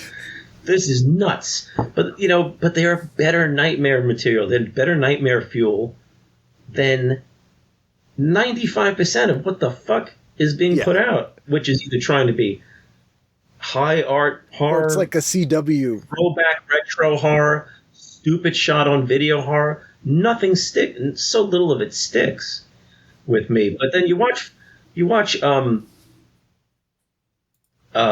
Beyond, and I'm like, somehow it's like a band it's like a black metal band that I couldn't stand, and then somehow I am getting it's clicking, and I'm like, yes, this is ridiculous. Yes, this scene makes no sense, but I am glued to it. And the same thing happened to me with Argento, who's a better director. Where I finally watched Suspiria just a few years ago, and I went, this is fucking great. Yeah, this is nuts. But I never liked Inferno. I like a lot of parts of Inferno, but to me, Inferno is like, I don't know. To me, it's like Inferno is like Suspiria, but it fell down the stairs and it's in bad shape. That doesn't explain. Once the hot dog salesman comes out and knife, after the rats, he starts axing that guy. It is so, and it's got some beauty. The scene with the room underwater is beautiful, and I love the hints of the world he's making that he then gets not interested in. The three mothers and if you've got crazy old tomes and you've got some kind of fake folklore going, and you've got buildings that are haunted, and there's secret schools. Yeah. Oh, I love that shit. And then he goes. Then he does Mother of Tears, awful. It just shits the bed. But the stuff of his that I hated Tenebrae the first time I saw it. That one took me a while. It's so ridiculous. But to me, it really is kind of just like, it's like punk, it's like metal, it's like wrestling. It has its own language. It really does. they did know what they were doing. It's not because when I first saw Deep Red as a kid, it was also all the prints were bad. And cut to shit. Like so much was cut out. Deep Red, they were faded. The color was blurry. They were cut, and they were dubbed. Yeah. Badly. Some of the ones that weren't made to be necessarily dubbed. I'm a stickler. I want to watch almost everything in the original language. I want the intonation of the. I mean, it was all dubbed it's Italian, because they don't shot do it on set. Yeah. But I want what the filmmaker made as best as possible with subtitles, if anything. But Deep Red was a movie that I watched it, and I watched it as a teenager, and I thought, this does not. My brain was set. I didn't know. My brain was saying, this does not correlate to filmmaking. Right. This is not Spielberg, Lucas, Coppola, Universal Horror. This makes no sense. These people don't react to the things that make no sense in a way that makes sense. I didn't know the term dream logic or anything. But narratively, acting-wise, it seemed like it was all inept. I thought it was all stupid. Yeah. Years later, saw Deep Red at the Exhumed Films, the people of Exhumed Films, who I love, who re-sparked my love for horror and re-sparked my friend Paul and I's love for kung fu movies, for Hong Kong, and martial arts films years later after. I saw Deep Red, I don't know, 15 years ago or whatever the hell, and it was a completely different movie. Not only did it scare the shit out of me, that doll, puppet, which ultimately doesn't really do anything. It has nothing to do with anything. It's just an amazing visual, and I'm like, you know what? Fuck it. If you give me the doll, you give me the hallways, you give me the beautiful colors, choking. You give me that. This is leagues above whatever Amityville stuff is or whatever Ty West is doing. For me, I know a lot of, I mean, I like David Cronenberg films. Oh, I love and the thing is, he keeps the narrative under control. It's not dream logic. But what he's doing is nuts. So I have to put myself in the head of somebody who doesn't like Cronenberg and go, but wait a second, I like the stuff that's crazy. I love The Brood Children. I have got to catch up on Cronenberg. I think that my last Cronenberg film was Existenz. And I love I'm Existenz, a fan. Yeah. I thought Existenz was a film. It's a little jerky, but I remember Sarah and I were like, it's gotten better with age. We like that, right? Yeah, we liked it. Plus, I could watch Jennifer Jason Leigh, sleep, and her biopod. There was just some really, really cool. Again, if you've got a cancer gun that shoots teeth, I'm just. You got me. Yeah. The problem with so many films now is that people don't want to write a straight story. They want to write they want to be more twists and turns and gotchas. They want to be too clever. Elliptical stuff and going back and forth and fooling the audience, and the audience go, oh my God, he's dead and he was being used as a ventriloquist puppet, and somehow he doesn't smell like a fucking corpse while he's interacting with people.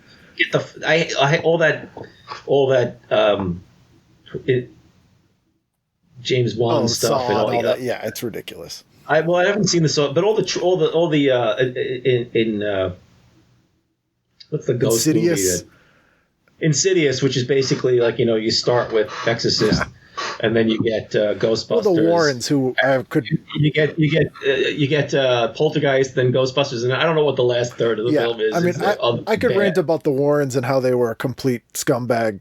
Oh, they were bullshit. Garbage artists. They were absolute bullshit, and it's a shame that there are people think they're cool and take them serious. But I have to get back. But that's the thing. If you tell me, so many films sound good because they all have such a good high concept now. You know what I mean? When you're an '80s kid, you go to the movies and they go, "Well, what's this movie? It's a remake of The Thing." Oh, I got that. That's good. What's this one? Poltergeist. What's the story? These people have a poltergeist in their house. Got it. That's good. We're gonna go see Wolfen. What's Wolfen? There's these wolves. And Gregory Hines. Wolves. The wolves. The Wolfen. Okay. The Howling. Werewolf. Okay. The Beast Within. Well, that's a little weird, but it's only weird. I'm familiar with cicadas. Right. She fucked the bug, and which is what my friend actually yelled out in the theater. She fucked the bug. When he figured it out, he couldn't keep it. But she fucked the bug, and But the thing is now horror movies are like, well, there's 7 red doors in a black room, and people have disappeared using 3 of them. People are afraid to use the other 4. But this woman who has just broken up with her boyfriend, and they have all lost their parents, and they have gone into these rooms in Kentucky where they don't know anything because it's cheap to shoot there. She has to go to the bathroom and doesn't know which. Oh my God! It's always Lady and the Tiger with these movies. Dead father, but is it? But then you watch the movie, and you sit there and you're like, in your head you're making the movie that the synopsis got you interested in. And then it's just, well, wait a minute. You're not the killer. I'm the killer. And wait a minute. This is being watched by all of America. And wait a minute, though. It turns out we're on another planet where everybody kills. Serial killers get paid in gold. But wait a minute. It turns out it's just this kid with a stone cold. And none of it. Elsewhere, everybody. Yeah. You mean every movie has to have 7 endings and then leave it open for a sequel? And I cannot take those trips. Yeah, it's the ventriloquist movie. With the dead guy who was being worked like a puppet was just it just falls apart on the face of it. He should smell. He should. Corpses smell, and the corpse has been here for even if you embalmed it, it's not going to look like an actor talking. And it's a cheat. But anyway, I'm totally digressing and off because. So I'd much rather watch teeth shooting gun. Weird movie because there's at least other things going on, and I'd much rather watch an Italian schmageg crazy film because at least it's like wrestlers who are doing insane moves. Now, maybe the logic of this match doesn't make sense to me, but that was fun to see. Yeah, I'd like to be entertained, and I'd not also like to just be, umpteen found footage. Yeah. And I mean, every once in a while you're going to see something that surprises you for not sucking, but most of it is just I can make a movie, and I'll be pretentious. And we'll get on Tubi. Anybody can make a movie now, which is kind of great. But it's like I used to say about comics. The beautiful thing about comics is anyone can make a comic. The bad thing about comics is they do. Yeah. And now you can do that with movies, which is just great. But I don't want to watch you and your friends walking through a dirty asylum with no story. But it's and it just ends with somebody's looking at the wall because you saw that in it's in ambiguous. It's ambiguous because we only had 3 days to be there, and everything shot. Every horror movie should just be called cheap location with as few actors as we could make. Blown out film. Not talking while their mouths. We don't show their mouths moving. Back as much of the head as possible. dialogue. Yeah, cutting away. Like Roberta Findlay. That's a Roberta Findlay movie. Oh my God. Yeah. Well, I just watched something that was so sorry. My cat is, as you can see, this is audio only, but my cat is giving me little bonks. And hi, baby. This is Winky, very cute, the pirate cat, who is an adopted outdoor. Hello. She has one eye. That's why she's a pirate. But I wish I could remember what I just watched. She won't let me reach my. Yes, I have a list of what I've watched because I'm sad and I don't know how to do it on the computer, so I write it in a book so that when we do the live cast, I can remember what the hell I've seen. Because that's the thing about most movies. I'll remember an Argento movie or a Fulci movie in general 2 months after I'll go, oh yeah, that's the one with the guy who talks like a duck on the phone. And it's absolutely misogynistic and it makes no sense. But the last 8 films I watched in 2 weeks, I can't remember any of them. They all bleed together. I just do not remember them. And part of that is I'm getting senile. But part of that, none of them jumped out. None of them had just an absolutely insane one. It's like something Paul and I always talk about with Hong Kong action films. Even when they're bad, even when they were pumping them out, almost every one of them that you watch has one weird, crazy, fucked up, what were they thinking, choreographed move or plot point or something. he punched a horse, or they rode a horse through a wall. That's, here's a guy throwing himself off a mountain, or he chopped off his leg while the other one chopped off his arm, and something like Crippled Avengers, which is just brain twisted right off the bat. And you're just like, they willfully came up with something nuts. Whereas the something nuts in most horror films now is to just fool you because you didn't have the information that the script has. Oh, you didn't know that I am your father. It's those writing into DC. Well, what you didn't see. Yeah, it's like the old DC. It's like the twists are often not something that you can come up with the material. The mystery. They cheat. They don't give you all the pieces. And the thing is that, true, a lot of the Giallo cheats because they don't care. They don't care. So, and it doesn't matter. The killer, a 240-pound, 6'3" man plays the killer, who turns out to be Mimsy Farmer, who is 5'2" and thin. And you were just mistaken when you saw her the first time. They cheat all the damn, or it's the director's hands the whole time, so he knows what he's doing. And then, it turns out to be the 80-year-old woman. But you're in a world where it doesn't matter. It does matter to a lot of the Insidious type movies. Well, they're arguing over minutia. They're trying to explain everything and make the physics work, and that ruins everything. It's like they try too hard. It's like the Terrifier movies. I just sat there bored. Not my thing. I'm like, okay, so you could do that, but why should I care? Right. It's also pretty interesting that I only saw the first one. I had enough Terrifier for a while, and I was just like, how come the women characters don't have any? This is a throwback film, but all you really want to do is just do misogynistic violence. I mean, you just want to do as much gore as possible. I mean, there's guys get ripped up too, but they lovingly tear the women up in that movie. And the final girl doesn't actually get to do anything. It's less empowering somehow than old misogynistic movies. She gets her face bitten off because they had to get the last. They haven't done that. And the cops come in and shoot the dude. And it's like, wait a minute. That's like if Laurie Strode never got a shot in on Michael Myers. Save me. It's so boring to me. It's like they're trying so fucking hard. It's like when wrestlers start just goring themselves with glass and shit. I'm like, you're making up for a lack of content here. But the guy playing the clown, Art, is terrific. I wish he was in a better movie. And I don't like clowns. I think the clown thing is boring. Again, it's a cheap thing that everybody does because they can do it, like zombies. But they did the best looking clown. He's terrific, but he's in a movie where it's still just walking through hallways. The clown's not enough at that point. Like, you gotta do something with it. Imagine a good movie with that clown. That would have been all right. The actors, it's a Lon Chaney Sr. kind of performance. But he's in a real childish movie and I like gore. It's dumb, but not fun dumb. It's not like an honest dumb. You know what I mean? It's like, to me it was a contrived dumb. A contrived horror. I find a lot of the so-called retro horror is just basically, that's not really retro horror. You're just going, you're just... you just get the superficial stuff. It's like... You're doing this... Exactly, but you're not scaring me. And one of the biggest problems with retro horror is something that we talked about on the podcast, our little 40 people listen or whatever the fuck, is that retro horror didn't give a fuck. It wasn't self-aware. They didn't think there was going to be a Halloween 2. They didn't think there was going to be Black Christmas fans who want to make toys from it.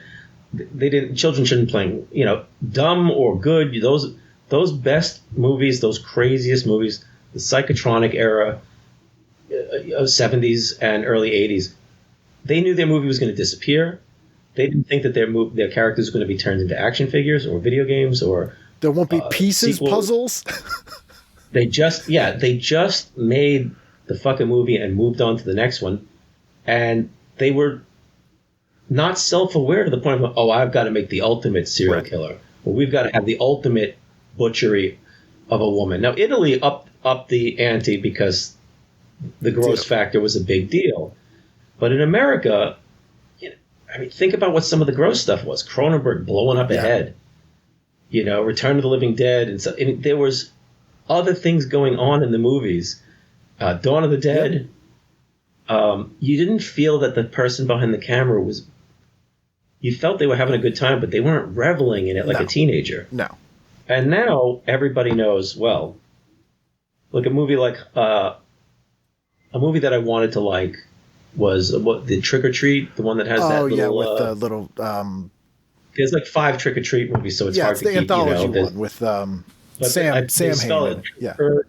But that little Sam guy, right, is a obvious we want toy of him, just like Art the Clown is. However, just like Art the Clown, the art direction on those 2 characters is terrific. But they had to go further, and they had to have Sam take off his mask. No. If you notice, almost everybody who has that toy, they keep the mask on. They sell it with the toy on. They don't know. They didn't trust what they had there. They had to go for let's push it further. They had to go for Jason's mask. Jason's mask and Jason's look has to get nastier every time, because what else is there to do other than make a better movie, make a scarier movie? That's much harder. That's hard. Exactly. And, filmmakers, especially with something like a Jason film, they're not just running in there making their own film. There's an agenda. There's producers. There's Well, the Friday the 13th example, they were literal mobsters from Boston. But they've got a budget, and they've got to bring it in here, and they've got to do the exploitation things that they're asked to do. Sometimes they're not on their own necessarily. They're not doing the we love horror. I mean, now they are. But the problem is, for good and for bad, fans run everything now. Fans run everything now. So everybody wants to, talk about Kolchak the Night Stalker. Everybody wants to talk about Blair Witch. Everybody wants to point towards certain things, reference certain things. And at the same time, they're like, our killer has to have a certain look so he could, and he's got to do something. He or she has to do something weird. He needs a differentiator. So this one's wearing. It's like the Scream character, right? I haven't seen any of the Scream films. People say the first 2 one's are pretty good. I'm not a Wes Craven fan, but and I'm not a straight slasher fan. I really tend to like supernatural horror. Jason gets a little more interesting to me when they realize he can't die. They don't have to go. I just find that interesting, and especially when they don't explain it, and then eventually they have to, and it makes no sense. But the Scream thing looks so unscary to me. That character. Yeah. It looks. What did that mask exist? It's a real mask. Yeah. Prior. But did it exist before they used it? Prior to the movie they did. Yeah, it was like a mask you'd see at like drugstore. It was like a generic cheap mask. I don't remember.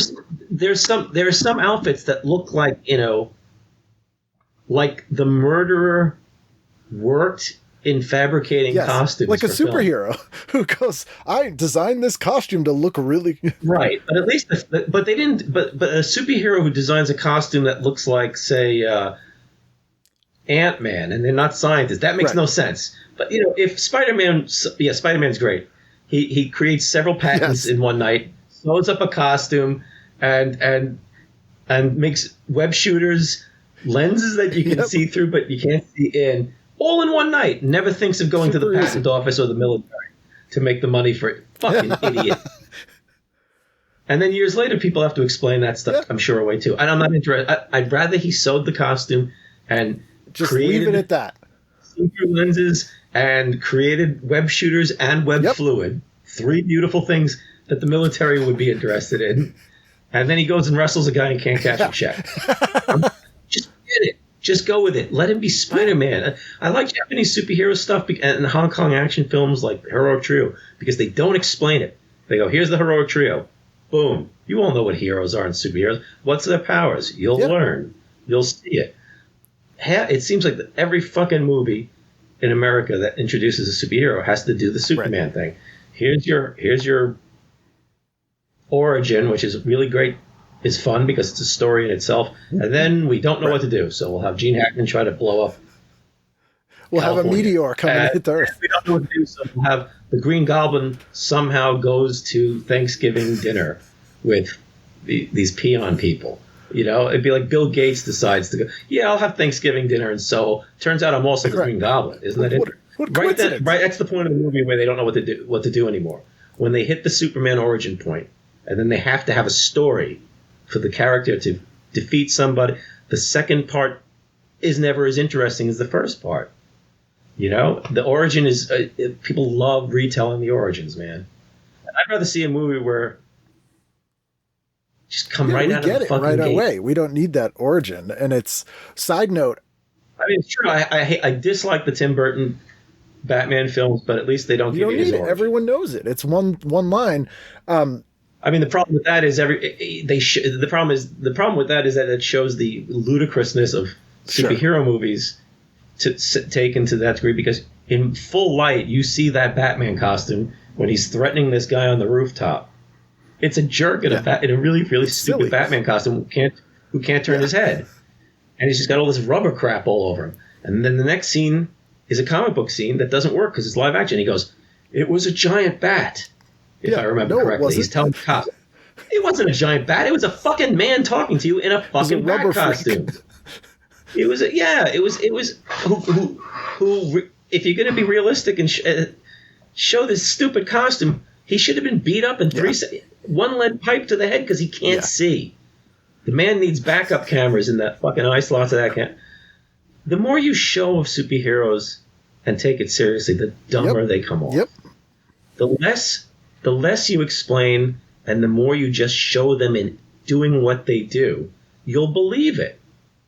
You know, like The Matrix, the first movie. That open scene is the best Spider-Man. I haven't seen the others, so I can't. But after we were like, this is a great superhero movie. It just fucking goes. But origins are easier to write, especially when you have a book report in the form of the comics to just pick and choose what you want to do. And people love retelling. In comics, they loved retelling the origin.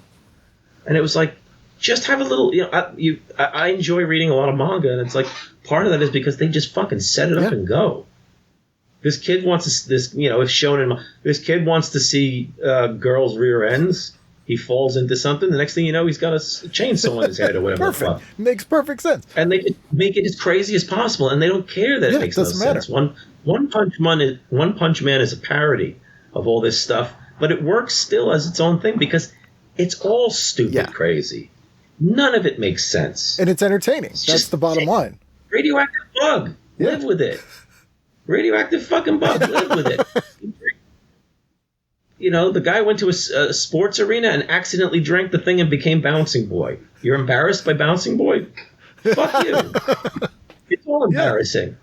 Spider-Man and Batman are embarrassing. That you can talk about that, about the minutia of Wayne Industries and how they should solve homelessness. Are you fucking mad? That's not what this shit was built for. Right. Build your own thing. Form your own band. Yeah. Create your own comics, and if you want to do the things you want to see, if you want to see, everybody's. That's why half of the things that people leave Marvel and DC and go off and do is just them doing their versions of Superman, Batman, Spider-Man, blah blah blah blah blah. And that's really people should just admit I want to play with those toys, and I don't like what anybody did. I want to do it better. That's what I had in Elfingville. The character of Josh wanted to impose his fan fiction on DC Comics. That was his main mission in life. And until he could achieve that, he's just going to complain and write crazy screeds and argue with people. That's a life. Most people on the internet now. I wish I was kidding, because it got worse. The internet made it even worse. As far as that went. I mean, it's like everyone can make a comic or a movie. The fact that everybody can go on the internet and spiel at each other means good information gets disseminated, and finding out you're not the only one out there, and learning about people with like interests and connecting with your fandoms is fucking beautiful. And then you've got the people who want to shit on all of that. And they have the same platform, so it's the Comicsgate people and lunatics like that who need to have a gang because they don't feel that they had enough power or say in the big pond. And I'm all for creating your own pond, creating your own band, but that's pretty terrible. Don't create Screwdriver. Yes. I'm sorry. I know that reference. Fucking great. Exactly. I mean, don't create. They created a sour. It's a sour grape. Yeah, it's a sour grape totally, 100%. That's why I call them nerdo Nazis. I would keep you all night. So to wrap up. And side note.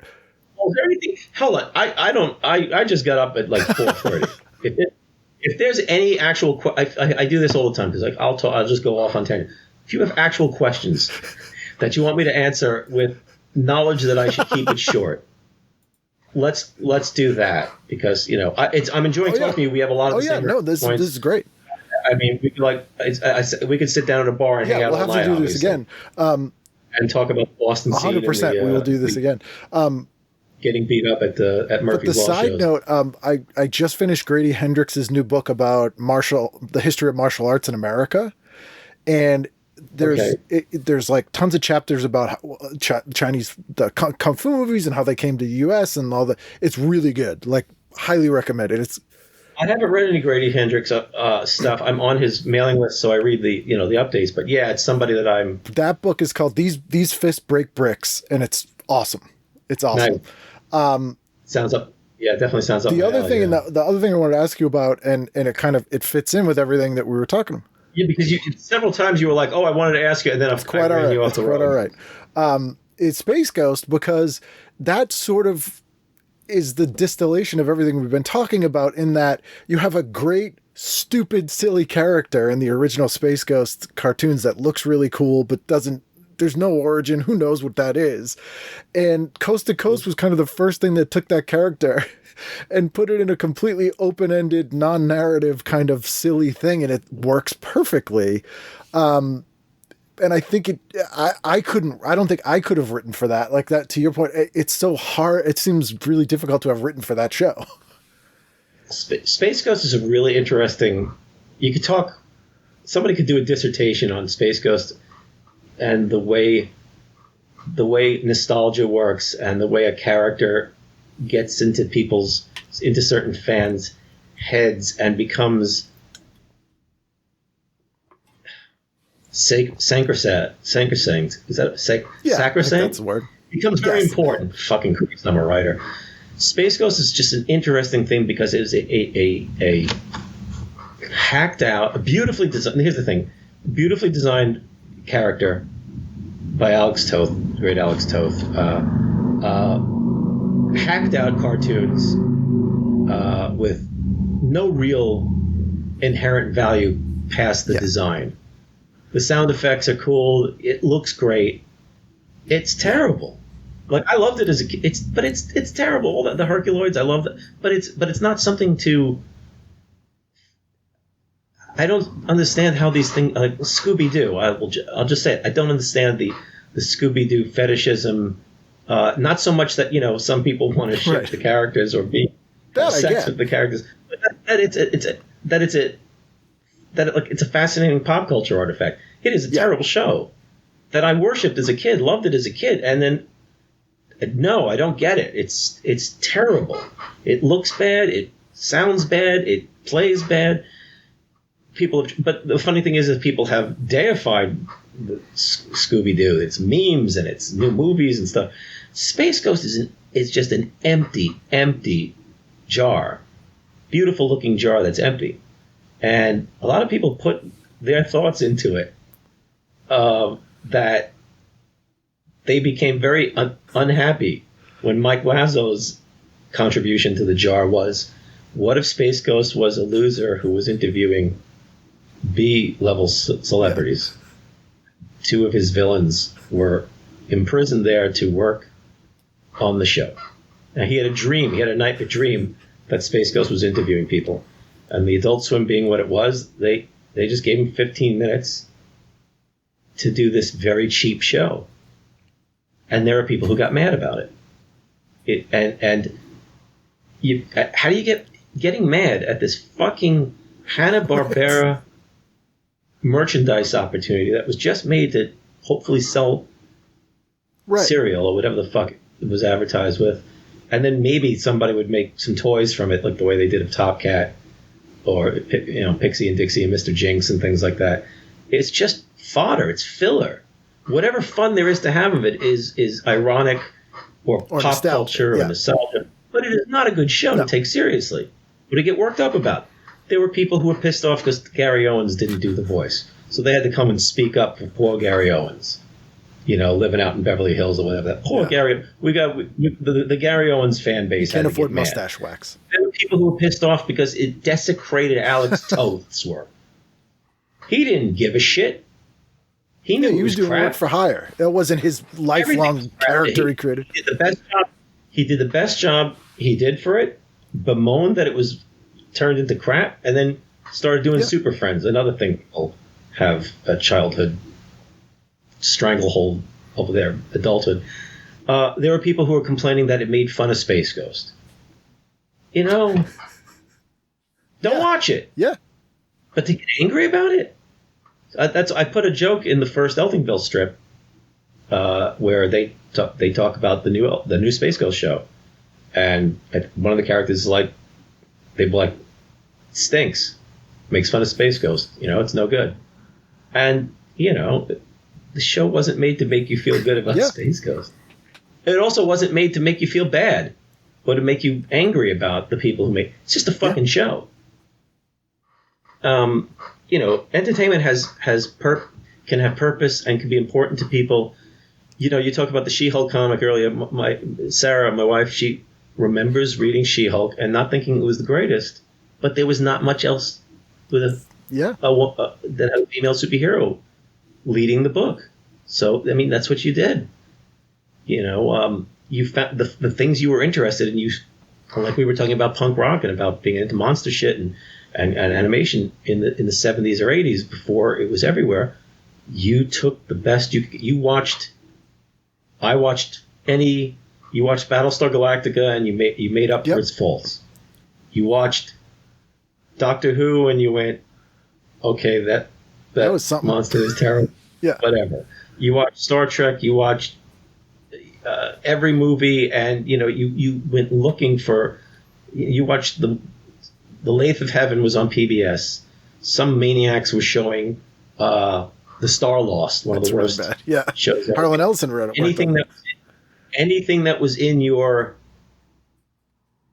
that you were a fan of, you grasped that because there wasn't much going on. And now we have an embarrassment of embarrassments, and some people cannot fucking be happy. As if making one character black or Latino is going to somehow topple the volume of material that exists and will be made that reflects what you want to see. But nobody else can have what they want to see. It's lunacy. But Space Ghost was not an important thing or a huge firefight, but it was interesting to be working on a show that people were bitching at you at conventions and in letters pages and online a little bit as it was going. And it was like, it's just a show. This is just a stupid commercial enterprise that they lifted the animation, some of it from, and made a different thing. We got to do something new and interesting. The old show still exists. Go fucking love your Space Ghost. Go and then, of course, DC Comics, because still had to do a Space Ghost series that was serious, new origin and parents dying and tacking on all the usual bullshit. You're waiting for Jen and Jace to get raped by a monkey. And Blip the monkey is going to turn into a giant mutant thing that eats Jace. The genius of Brad Meltzer and people like that who all the people who have to do Steamboat Willie Mickey now doing I can't wait to do Steamboat Mickey having sex with himself or Tijuana Steamboat. Make something. But one of my favorite Cronenberg quotes, and this sort of distills everything that we've been saying here, is someone asked him when he did The Fly, was that your favorite movie? Like, you love that movie, that's why you remade it? And he goes, no, it's a terrible movie. He goes, but it's a great idea. And I like The Fly, but it's not a very good movie. Because you remake a movie with a great idea that was either executed badly or that's what you do. And Space Ghost is kind of the same thing, where it's a cool look. That's really interesting. Because, the thing is, people mainly they remake known stuff because they're a fan now. They used to remake stuff because they were like, it's come around again, it's got a pre-sold audience, we got the rights, whatever. So you make Invasion of the Body. Invasion of the Body Snatchers wasn't made by a fervent fan who had every poster. No. Phil Kaufman didn't have toys. Look, I got toys. I love this shit. But I would never make a film based just on the love of the character. You got to back that shit up with a solid plan. It's like a business. You don't just go, I love selling comic books, so I'm going to take my collection, I'm going to rent a store, and I'm going to have all my posters everywhere. And you have no plans for 3 months from now when your private collection sells out and you don't know how to order stuff. And it's being a fan is not enough. Being a fan is great, but now so many things get bogged down by the love. You're chained to the to your fanishness, and since all fans are dealers, so many filmmakers and cartoonists now, and I mean I'm included in this, but I do try to put a barrier up. They're dealers and users. A lot of it, like I was saying about the 70s films, the retro horror can never be like 70s films because they cannot reflect that era. They're not in that era. Get high on your own supply. They're not working with that equipment, and they can't come up with the crazy ideas or the stupid ideas that are either in their head or forced on them. They're emulating something. They're self-aware. You can't make yourself one of these. You can't make yourself Larry Cohen. Right, or Herschel Gordon Lewis, or well, let's please those. Again, and those films are terrible. People but worship fun. them and Stupid fun. They're. I can't get into them, but bad example. Yeah, I mean, but the thing is, you can't make yourself into a cynical person who. How do I get my films noticed and getting them into the drive-through thing? And I have a fetish for girls with this build, and there's a lot of things that went into the making of those movies. None of it was, this is my legacy. None of it was, this is going to be merchandised. None of it was, this is the beginning of my career in horror. None of it was, this is my opus to the horror films I loved as a kid. People will see how much I like these things. That doesn't start until you start getting the film school. You get Brian De Palma in there and people like that who start to show, they know they're going to be able to make more movies, and then you start seeing things crop up. Hey, look, I like Eisenstein, and hey, look, I like, this one likes Peckinpah. Whatever. Movies were made more cynically in some ways back in the day, but they were also made by craftsmen and some incredibly talented people and some not talented people. And what came out was what came out on a production line. And the indie stuff was done as cheaply as possible on the ends of film, and we're stealing this camera and crazy stuff that doesn't happen anymore. So your film just cannot. You had to be there. If you tell me a story that starts off or ends with you had to be there, I don't fucking care then. It's like most drunk stories. Like drunk stories are pretty funny because usually you remember what you did or what somebody else did, or everybody knows what it's like to be drunk. But if you're telling me about your LSD experience or what you did on mushrooms or something like that, I'm usually like, I had to be there. I had to be in your head and in your body at that time.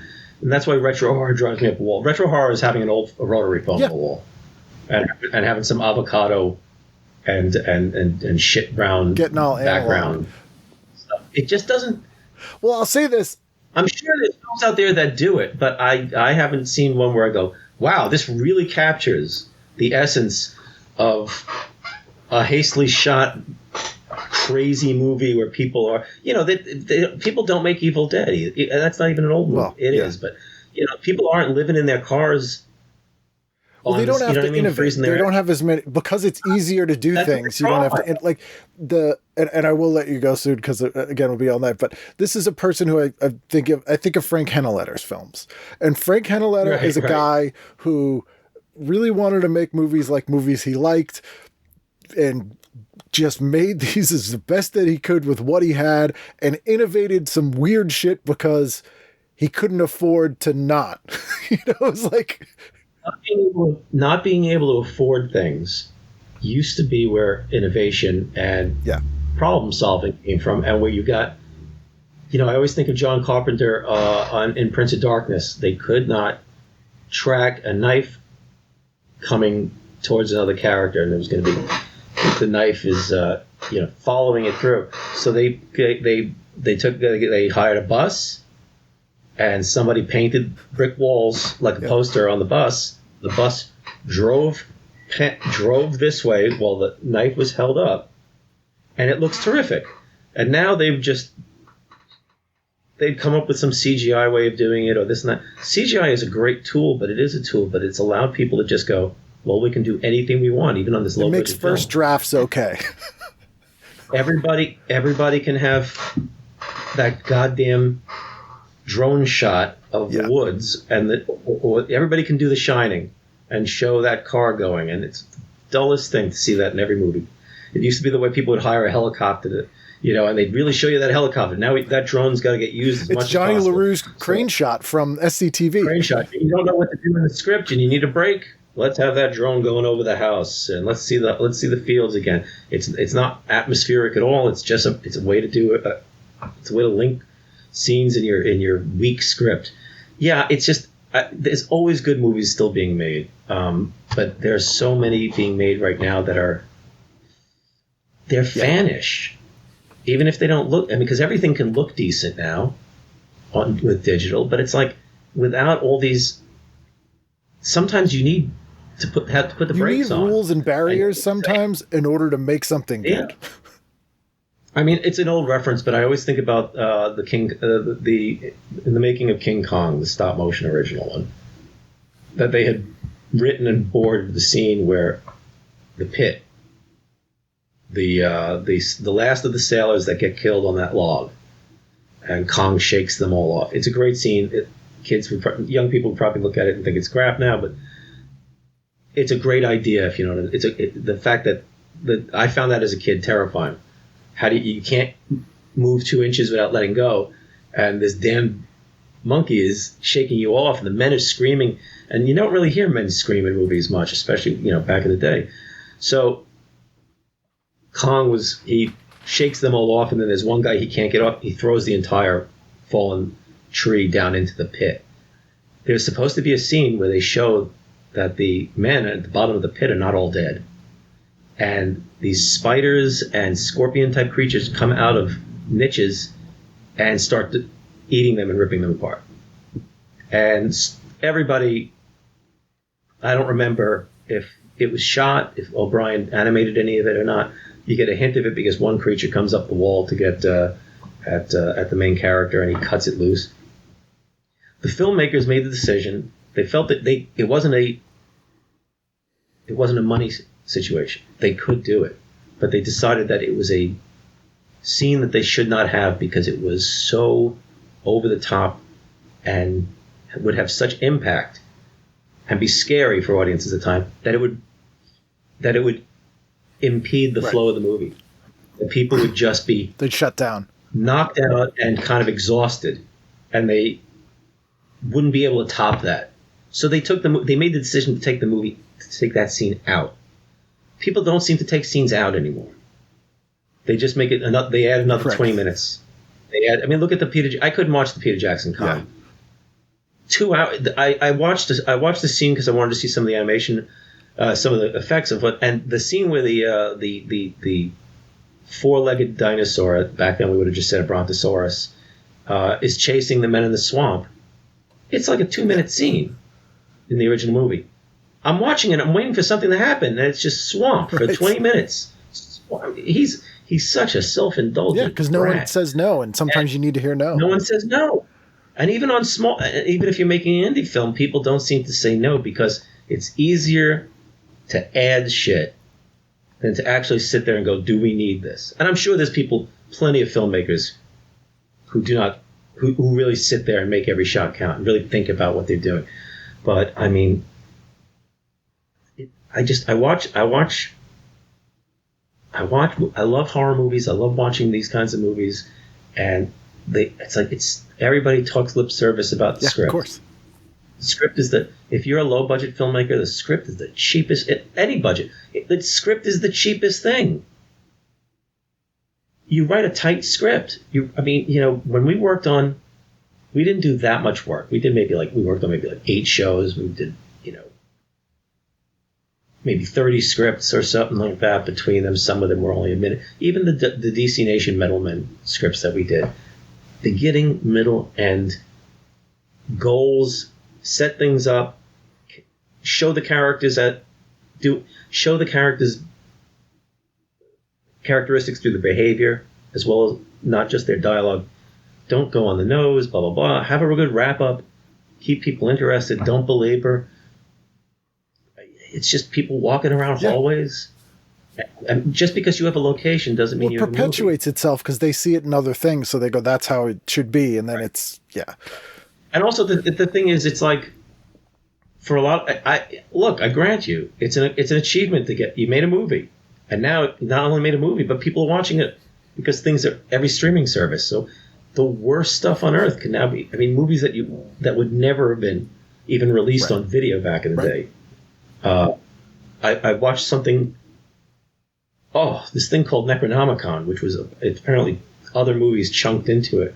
So the stars of the movie are actually from scenes from other movies that this guy made. And they put smoky CGI effects across it. And the whole opening is a 10-minute video game. God. Quality. Cars running through, and it looks like Reboot. That's awful. And I'm like, how am I seeing this? It's one of the worst things. It's just absolute garbage. And hey, congratulations, you made a movie. But it amazes me that so many people in comics and in role-playing games, who write role-playing games and work on that, and who work on it amazes me that more film people. I'm not talking studios. I'm talking people with very little cash. Don't go. Well, everybody wants to write their own stuff and be a big shot, and they have their ideas, and I get that. But I'm amazed that people who don't maybe go. Maybe I'm not the best writer. I really want to direct this, and I really want to put my name on this. I have an idea. Man, you could get a writer. Course. I would, you know what I mean? And I'm not just saying that for me. I would love to write some low budget. I would work on it like it was the biggest project on earth. And because there are people out there who go, well, I can't have this in it because it would look like shit in CGI. I can't have too many people here. So it just shouldn't be two people in a cabin or in a house or an abandoned, name it, who just went through tragedy because you don't know how to write characters doing things, so they always have to be weepy willies because they're architects and screenwriters who lost a kid, or they lost a wife, because they got to start. What happened to movies where it's just people got into a fucked up situation? There's no psychotic human. Nobody needs therapy in Halloween, and they should. Well, you know what I'm saying, though. It's true in Phantasm. Mike needs help, but you know what I'm saying. Phantasm is sparked by something that happened before the movie, but they don't harp on it nearly as much as they could. They don't harp on it. They don't harp on it. They get it over with, But it also shows you why that character is the way he is. You don't question why he knows how to do certain things because he's been alone, making his own fun. He's driving through cemeteries and building weird shit. But that's also coming up essential to the. He drives. His brother gave him the fucking keys to the car. He knows how to load a gun. You don't question it. You don't have to know that, because they talk about how he's a latchkey kid who loves his brother and is trying to be like him. He's following him. It's sometimes that's not genius. It's just getting the job done because you want to get the cool stuff. And it shouldn't just be walking around the woods getting picked off in order. It's been done, man. It's been done, or barricaded because your friends are dressed up as zombies. Even if you have no money, you can still. The writing is where you come up with. It's the cheapest. It's the biggest bang for your buck. And you just go, look, we got it. We're stuck in this situation. We have an assault on Precinct 13. We have a Night of the Living Dead. We have a stagecoach. You got to make the characters interesting. You got to make even if you don't want them to root for them, they don't have to just fight with each other. Make them characters that you give a shit about. And then put them in a situation that they have to overcome with their brains and their brawn. It's not fun to watch morons bicker and then get picked off. At least it isn't for me. But that's just the same old. And that just doesn't become the stuff that gets talked about and people go, wow. Like Blair Witch to me is a pretty empty film, but there's a couple of scenes in it that hook you, and that's them talking it over, writing it, and then, they have a lot of bad improvisation in it. You know, I kicked the map into the river. I was like, the whole audience just went, fuck you with that. They lost so much of the audience. I remember that, seeing it myself, and people are like, you know, oh, you're being picky, and you're being, you know that, because you paid to fucking overcome that shit in the script and when you're making the film. You should never have a movie where, unless it's a Marx Brothers movie or, you know, a movie about morons, no movie should have the line, I got mad and I kicked the map into the river. That is just because that is like a bad special effect, or it's like the film melting, or the audio track going off. You don't want to be taken out of the film. You know, everybody talks about this. You don't want to be knocked out of the experience. You know, when you're reading a book, if there's blobs on the paper and you have to separate 2 pages, something fucked up. That's, you know, that. Or you can't remember a character, so you have to go back. You blow in the flow. If a special effect is so bad that you're laughing, you know, special effects can be bad, but they shouldn't be so bad that all of a sudden you're laughing at the fate of your characters. But when characters yell out dumb shit or they're arguing and they get killed, that's when the audience starts laughing and starts yelling, you know, you don't go down the basement, asshole. Right. You know, people have been yelling that for 50 fucking years. If you feel you have to go somewhere in your own house with a pitchfork or a chainsaw, go home, go away. Leave the fucking house. So, and that's why writers are paid to sit there and go, how do they not just run away? What would make them stay? To me, it's the Die Hard 1 versus Die Hard 2. Die Hard 1, whether you think it's a great movie, not a great movie, that script is very tight. You know where everyone is, who everyone is. They have little character quirks to help you remember them. Stealing some candy, on the computer making jokes, cocaine dude, the very angry guy, you know. Nobody can get out. So it's an escape room. Can't get up, he can't go, the roof is cut off from him. There's elevators, there's crawl spaces, there's floors. And the goals are laid out. Try to save your wife, try to get out alive, and then they add things like, he doesn't have his shoes on. He went to a show at CB's. Right. They still fucking, come on, they stole my shoes, welcome. But the second one, and I know they're based on books that they slapped together on, the second one throws all that out. Instead of everything being vertical, it's all horizontal. I forget his name, the Bruce Willis can leave at any time in that second movie. He's only there because it's a movie. And yes, his wife ends up on a plane, which is a terrible bit of business. I don't know if he knows that the whole movie. But the fact is, the audience knows he's not trapped. He's trapped by circumstances of the screenplay. And not only that, but he can get help. And he does get help. And yes, spoilers, it turns out that the help is not the help he thinks it is. But once your character is no longer isolated and is running around with a bunch of army guys, again, the audience is kind of like this. He's not in danger. Why do we care? Army guys are going to take the bullets. If anything happens, it's not going to happen to him. You don't hold your breath in that second movie. And they, of course, they have to overdo it. They blow up planes. And yes, his duty is to stay there. But he doesn't, and he also doesn't learn things through him the way he goes about his business. There's literally a video game box. There's a Resident Evil safety box with a guy in it that gives him maps and information. It's just a way that I like to talk about, you know, when I talk to people about writing. Not that I'm like Mr. Successful, famous writing, but, you know, you think about these things and watch the movies with a critical eye the third time you're watching it or something. And you start seeing the gaps if you don't see them. I mean, the main thing is really the main audience, they don't care. They don't care. But I write for you. Write for yourself, and also you try to write for the people that you wish you were as good as, the smart writers and the people that you're a fan of. And you're like, I don't want to just cheat the audience, whether it's a 2-page comic or a 30-page comic or it's a TV script. We really worked hard on those. We only did 4 Supermans and 1 Batman Beyond, but we worked really, really hard to make them as good as they could be, because we knew a lot of stuff was going to get cut for budget and for time, and that the storyboard people decide that they want to concentrate on a shot with a lot of sexy girls in it, and the writers don't want, we stayed out of those fights because we were freelance and away from them, and because we did comics, the writers and the artists didn't give us any flack. Because I didn't know that there was writer-artist butting heads. I never thought of that. Sarah went out to L.A. When we were setting up the Supergirl episodes. She went out there and met with Paul and Alan and Bruce and everybody. She told me that a bunch of people from the art department said hello to her.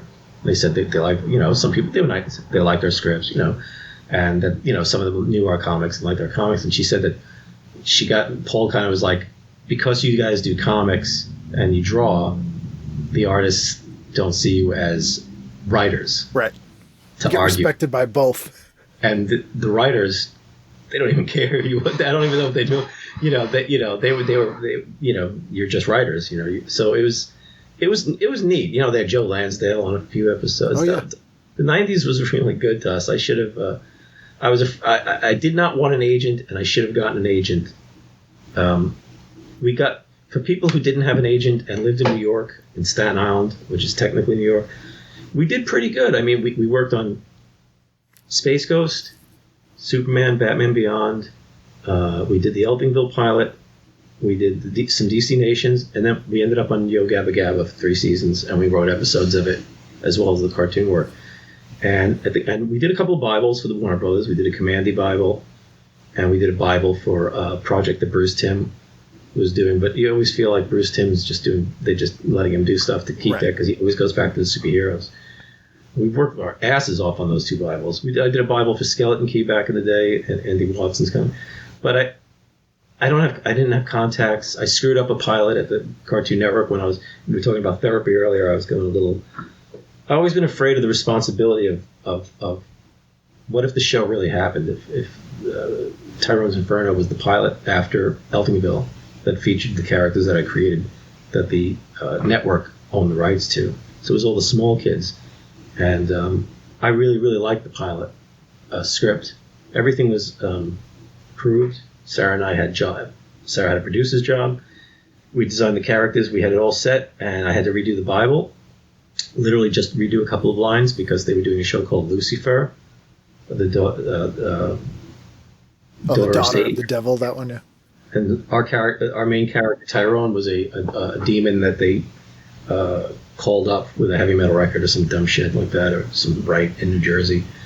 And all I had to do was change that to something like he was a demon from another dimension who was left here. I actually came up with the whole thing. It was some Cthulhu type crap where they basically tricked the son of this big demon to get trapped on Earth. They got rid of him by saying there was an invasion he was going to lead.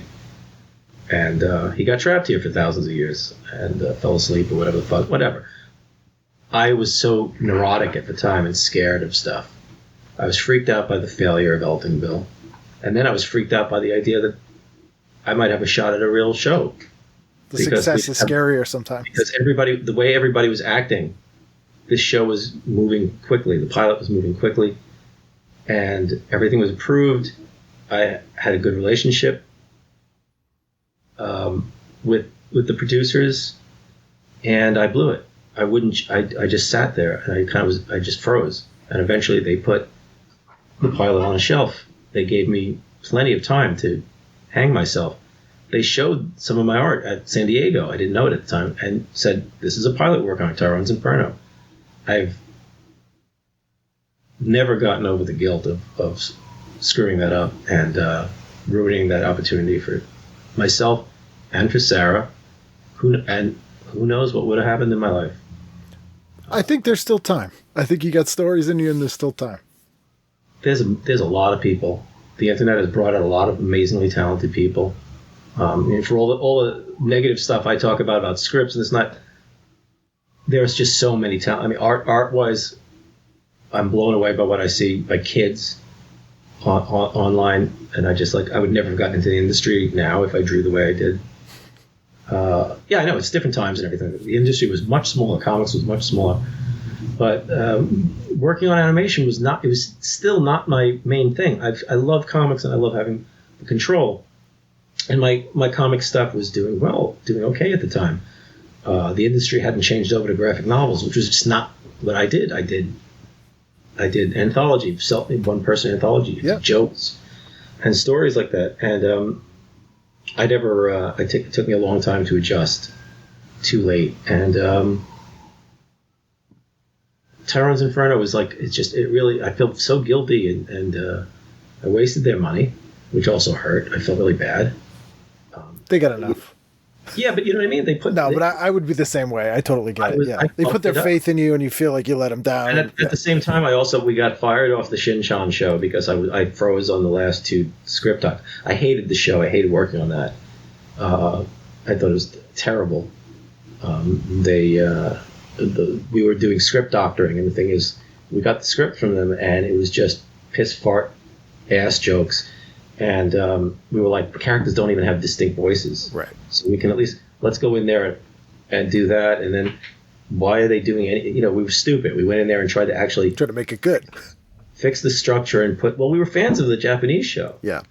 The Japanese show was like a white elephant for American television. It was too raunchy for a kid's show and not raunchy enough for an adult show, even though it was a weird, he wasn't going to drop his pants and make his penis into an elephant on American television for little kids. And adults would, most adults would be like, it's too. So what they did is they took the more bathroom humor and puerile humor and amped everything else up by having everybody saying crazy shit about crack and Joe. And it was just, I thought it was miserable. It ran its course really quick. So, but we had 2 more episodes to go, and I could not work on it. I mean, I have problems freezing up. Because I have a lot of self-doubt. And I was able to push through the self-doubt and the fear enough to, in the 90s, to keep it going. But in the aughts, I just kind of shut down and had a lot of problems. And I've been trying for the last, 10 years to get back on top of stuff. We've had a lot of setbacks health-wise, and I'm juggling way too much. I've got carpal tunnel. I'm doing physical therapy. Finally, I should have done it years ago. Seeing a neck specialist for my neck. Everybody's got problems. These are very light problems considering what we see online every day. I'm not saying feel sorry for me, but the realities are I'm older. It's hard. I'm going to be 60 in a year and a half, and I can't do 18-hour binges at the table like I used to. Right. And if I do the detailed work, the hand goes, and I've had to adjust in weird ways. I work on the Patreon. I see it as a job for the people who've joined it. So, but the problem is, the people on the Patreon seem to enjoy it, but it's not work that other people see. Right. So it makes it look like I'm not doing anything. Right. I'm disappeared. What's your last thing is how popular you are. And it's a crowded field right now. Sales on Beasts of Burden, the comic that I created with Jill Thompson, which is fantastic. Thank you. It's one of my favorite things I've ever done. Such a good idea. But it was just another one shot. That's the thing. I don't know how to do the pitch. I don't know how to do the high concept and go. Eltingville was a one shot comic. Milk and Cheese was a napkin drawing that somebody asked me to at a convention. Said, if you do a comic with that, we'll put it in Greed magazine. It was Steve Niles and Kurt Sayanga, who I had met. I had never thought of doing comics with Milk and Cheese. The Murder Family was a one shot, not super popular, but I got to do a few things with that. Beasts of Burden was a one shot, 8-page story that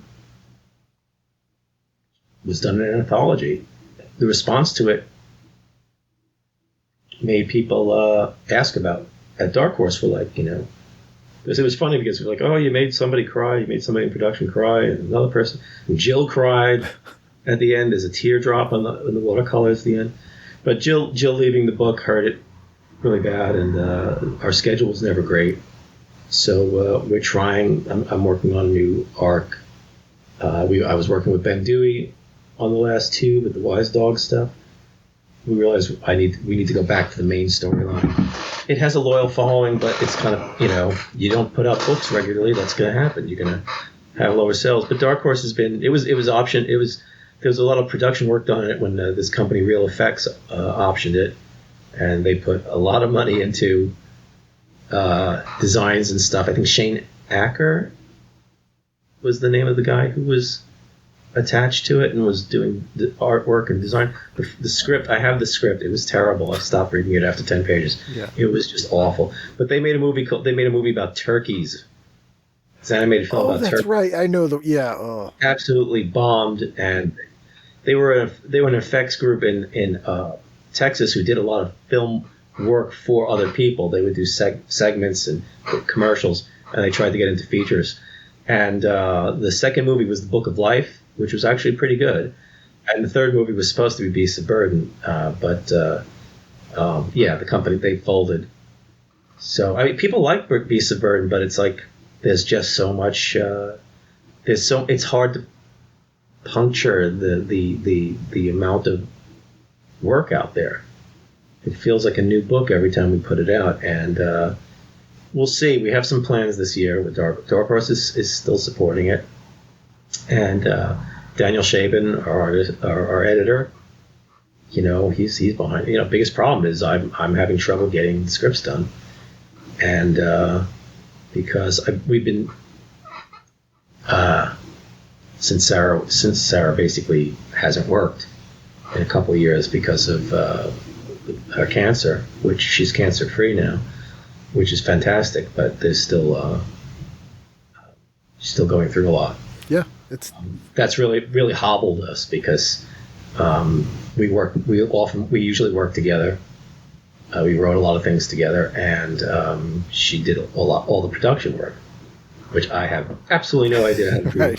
do that stuff. I couldn't do a stapled zine by myself. I'm trying to figure out how to do videos for the Patreon. She shows me, I forget immediately. But well, if you need help with that stuff, I'm happy to help. My friend Paul could help me too. But the thing is, this is, these are all my I got to get this stuff done. Right. It's weird. Getting old is weird. You know it's coming, but you don't. It hits you faster than you think it will. One day you realize you're looking like shit, feeling like shit. Your drawing, your line is getting a little wobbly. I'm actually, I regret not going to physical therapy. Just like not going to therapy. Earlier, because there's a lot of people who were wearing I remember going to a Heroes Con one year, and it was like Jeff Smith's in one. Well, Jeff, this is how I say, how do you know you're a successful cartoonist? If you've got the off the rack wrist brace from Walgreens or something like that, or the cheapest one you could find online, that's one, and it's splitting here. Jeff Smith has kind of like the Caravan, you know what I mean? Right, like a professional bowler. Oh, he like a transformer. Yeah, like Thanos, I guess, or whatever. And I'm actually I'm jealous of your line. I'm jealous of your success. I'm not, but boy, am I jealous of your wrist brace. There's one guy's in a boot. I've never seen when I went to conventions as a kid, I did not see Jack Kirby with a wrist brace. I did not see Gil Kane with a wrist brace. Well, he would have stolen somebody else's wrist brace. Some people might get that joke. But how did they turned out? And they turned out more work than most of us now. And we're all we've got carpal tunnel. We've got. Well, they were in World War II, Evan. That's how they did it. Jill, I know, right? Jill got a tendinitis operation. But yeah, there's another cartoonist was telling us at a convention that doctor said, "You stop drawing for 3 months," and he's like, "Okay, you stop being a doctor for 6 months." It's weird and it's hard, but the good thing is, I'm seeing. I finally got over my fear of taking care of doctor stuff a little late in my life, and I'm in the process of getting the pinched nerve or whatever's going on here. You're doing all the right stuff. Yeah, I saw a hand specialist a couple of days ago. I've been going to physical therapy. I've seen my neurologist 3 times. I'm on. Yep.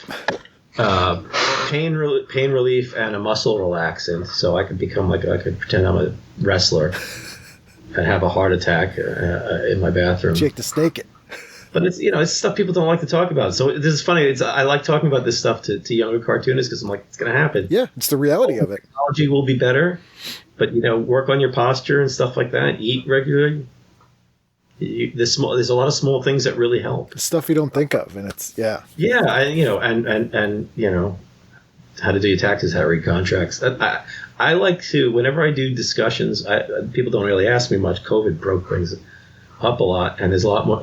When you want to have somebody talk to your SVA class or something like that, people would rather have a more successful person that the kids know than somebody that they're friends with. So I used to do a lot of talks and conventions. I don't get invited to conventions really anymore, and nobody's asked me to do any talks to kids. But online, and through the Patreon, I like to talk about the process a lot. And since I don't understand my writing process that well, and my art process I don't understand at all, I basically I like to teach from saying, don't do what I did. Right. Cautionary example. If you're having emotional issues that is affecting your work, seek help. And second, and therapists can be hard to find, and just like a doctor or a good mechanic for your car. And make sure you read your contracts, because I've seen a lot of people get stuck. Oh, yeah. To this day, because they want to be in the industry so badly. And I'm like, you want to be in comics? Post comics online. You're in comics. Yeah. You can make money at comics and still be doing comics in 30 years. Thing. Nobody really exactly knows how that works anymore, because nobody knows what people will find funny or exciting or interesting in your style or your personality. So I like to talk about things that people don't like to talk about, and some of them are very negative, unfortunately. But it's practical. It's realistic and practical. Because I can't teach anybody to draw.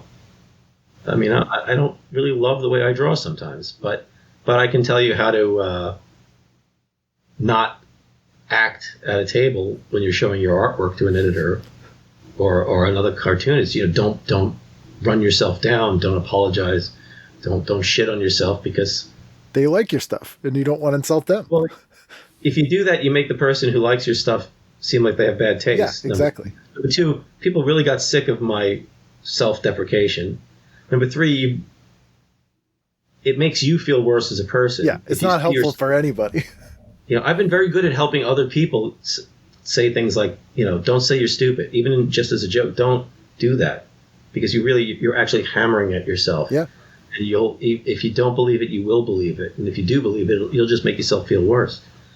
But I mean, the practical things about just getting the work done and not worrying about, you can't worry about success and audience and things like that. You've got to put your own voice on stuff. Even if it's a project like Superman or Batman Beyond, you have to go inside your interests and your likes and think about, how can I make this a little bit different so it's not just the same fight scene. Right. And you succeed. You've succeeded. What wrestling moves can I put in? We put wrestling moves and stuff into the Batman Beyond Splicers series. And we did this. It got cut, but there's a whole horror sequence. It was just a full-on horror movie type sequence. It was some stuff got cut from that episode. So there's a logic gap in that episode that pisses me off, just because our names are on the script. Right. So it looks like you didn't write it. Yeah. At the end, there's a Due Machina. Bruce Wayne shows up with this serum at the end, and he goes, "Oh, I've got the serum, so you're not a Man-Bat anymore," because the character of Cuvier was supposed to be the son of Man-Bat's assistant, however many years down the line. Right. You establish that Batman already had an inkling. He has dealt with Man-Bat. He's dealt with the chemistry that was involved, and blah blah blah. But some lines got cut, and this sequence got cut. This dream sequence we did, which was going to have Man-Bat featured in it, just to also visually have that link. But even if it's going to get cut, put that mood in there. Try to put a scene transition that's different than just a little different. If steam from a broken pipe can turn into the swirl of cream and coffee, they didn't want to do it. They thought it was but it was just something trying to make it put a little extra in there. Yeah. There's a reason you're doing it. It's you putting. Yeah, if there's just a scene in there that people like, if it's just a little bit of business between Ace the Bat Hound and Terry, which was a lot of fun to work on. That ended up becoming bumped that up more than it was. So it ended up becoming kind of, the kind of episode that people write about it and they go, in this episode, Terry and Ace, become a little friendly. And it's like, it makes you, it's funny. I always used to make fun of people when they go, well, in this episode, we see the first appearance of this guy and I created it. And I just feel like big deal. But I'm like, right. Well, people it's like it. Nice, yeah. Give yourself a break that you did something people like instead Absolutely. of, and let people have their break. If they want to talk about how, it's not corny, because the fact is, when 20 some odd years on, or whatever, somebody writes about Batman Beyond and says, here's a list of favorite episodes and yours is on there. It's Take genuine. it as a win. Yeah. Don't bitch and moan about, well, blah, blah, blah. This, I don't know if it was that good. Fuck it. Just, okay, I'm glad you liked it. Yeah. Is what you got to say. It's taken me a long time to be able to say to people, thank you. I'm glad you liked it. Rather than, well, it was going to be better. Let me talk you out of you liking this. Yeah. Yeah. My life has been a series of mistakes that I have been somehow not buried from.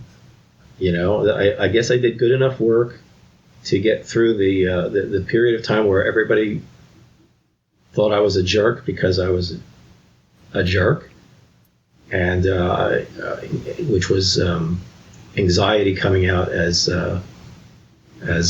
aggressiveness, and having to make jokes about stuff and saying the wrong thing, because as you can see here, I don't shut up. I'm the same way. I totally get it. But thinking more about myself and thinking more about work, I think that while I'm doing less work these days, I'm doing better work. Yeah. I ever have. So I'm off topic, obviously. Didn't you just ask how old are you? I think that's what I just asked. Who were you? Or what your name? Yeah. Like I said, Well, we will have to do this again. I could talk about movies and stuff nonstop. Thank you so much for taking the time. You can write down whatever you wanted to ask me. This is how my interviews. I don't like. I like talking to people, and I enjoy these kind of interviews. But the late Tom Spurgeon always says that I'm a great talker. But the problem is, in interviews, I go off. R.I.P. Tom Spurgeon. All about tangents. That's what makes the best stories. I go off on tangents constantly, and I don't feel like I've explained myself. This is one of the problems I have in my work. Is did I cover this? Did I cover this? Did it need to be covered?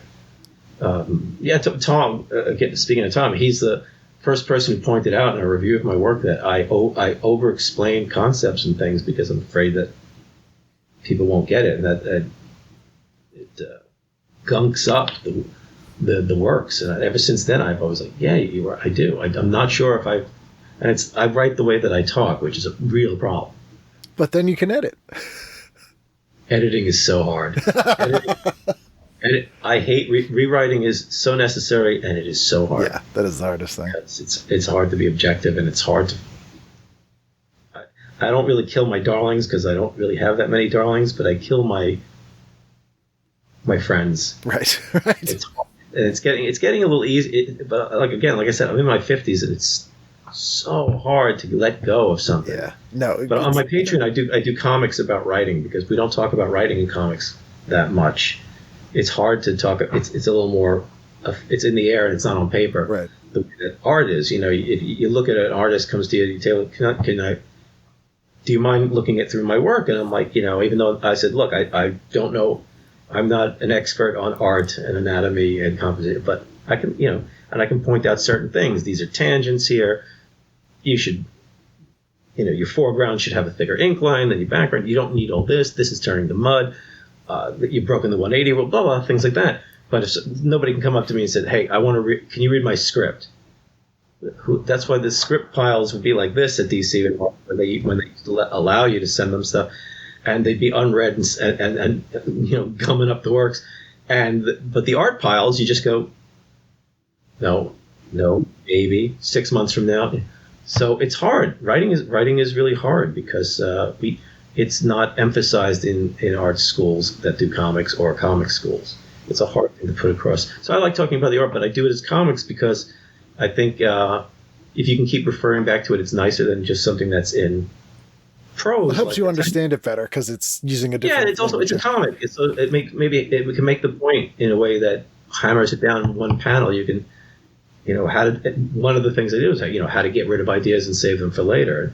And I showed it as a peg that you couldn't hammer into a script book. So, yeah. Anyway, yeah, we could talk about whatever it is that you wanted to talk about. No, we're good. We're good. I appreciate you taking the time. And as said, but you're going to have to edit this into 17 hours. Oh, that's fine. I actually enjoy editing. But thank you so much for doing this. No problem. Anytime. Seriously.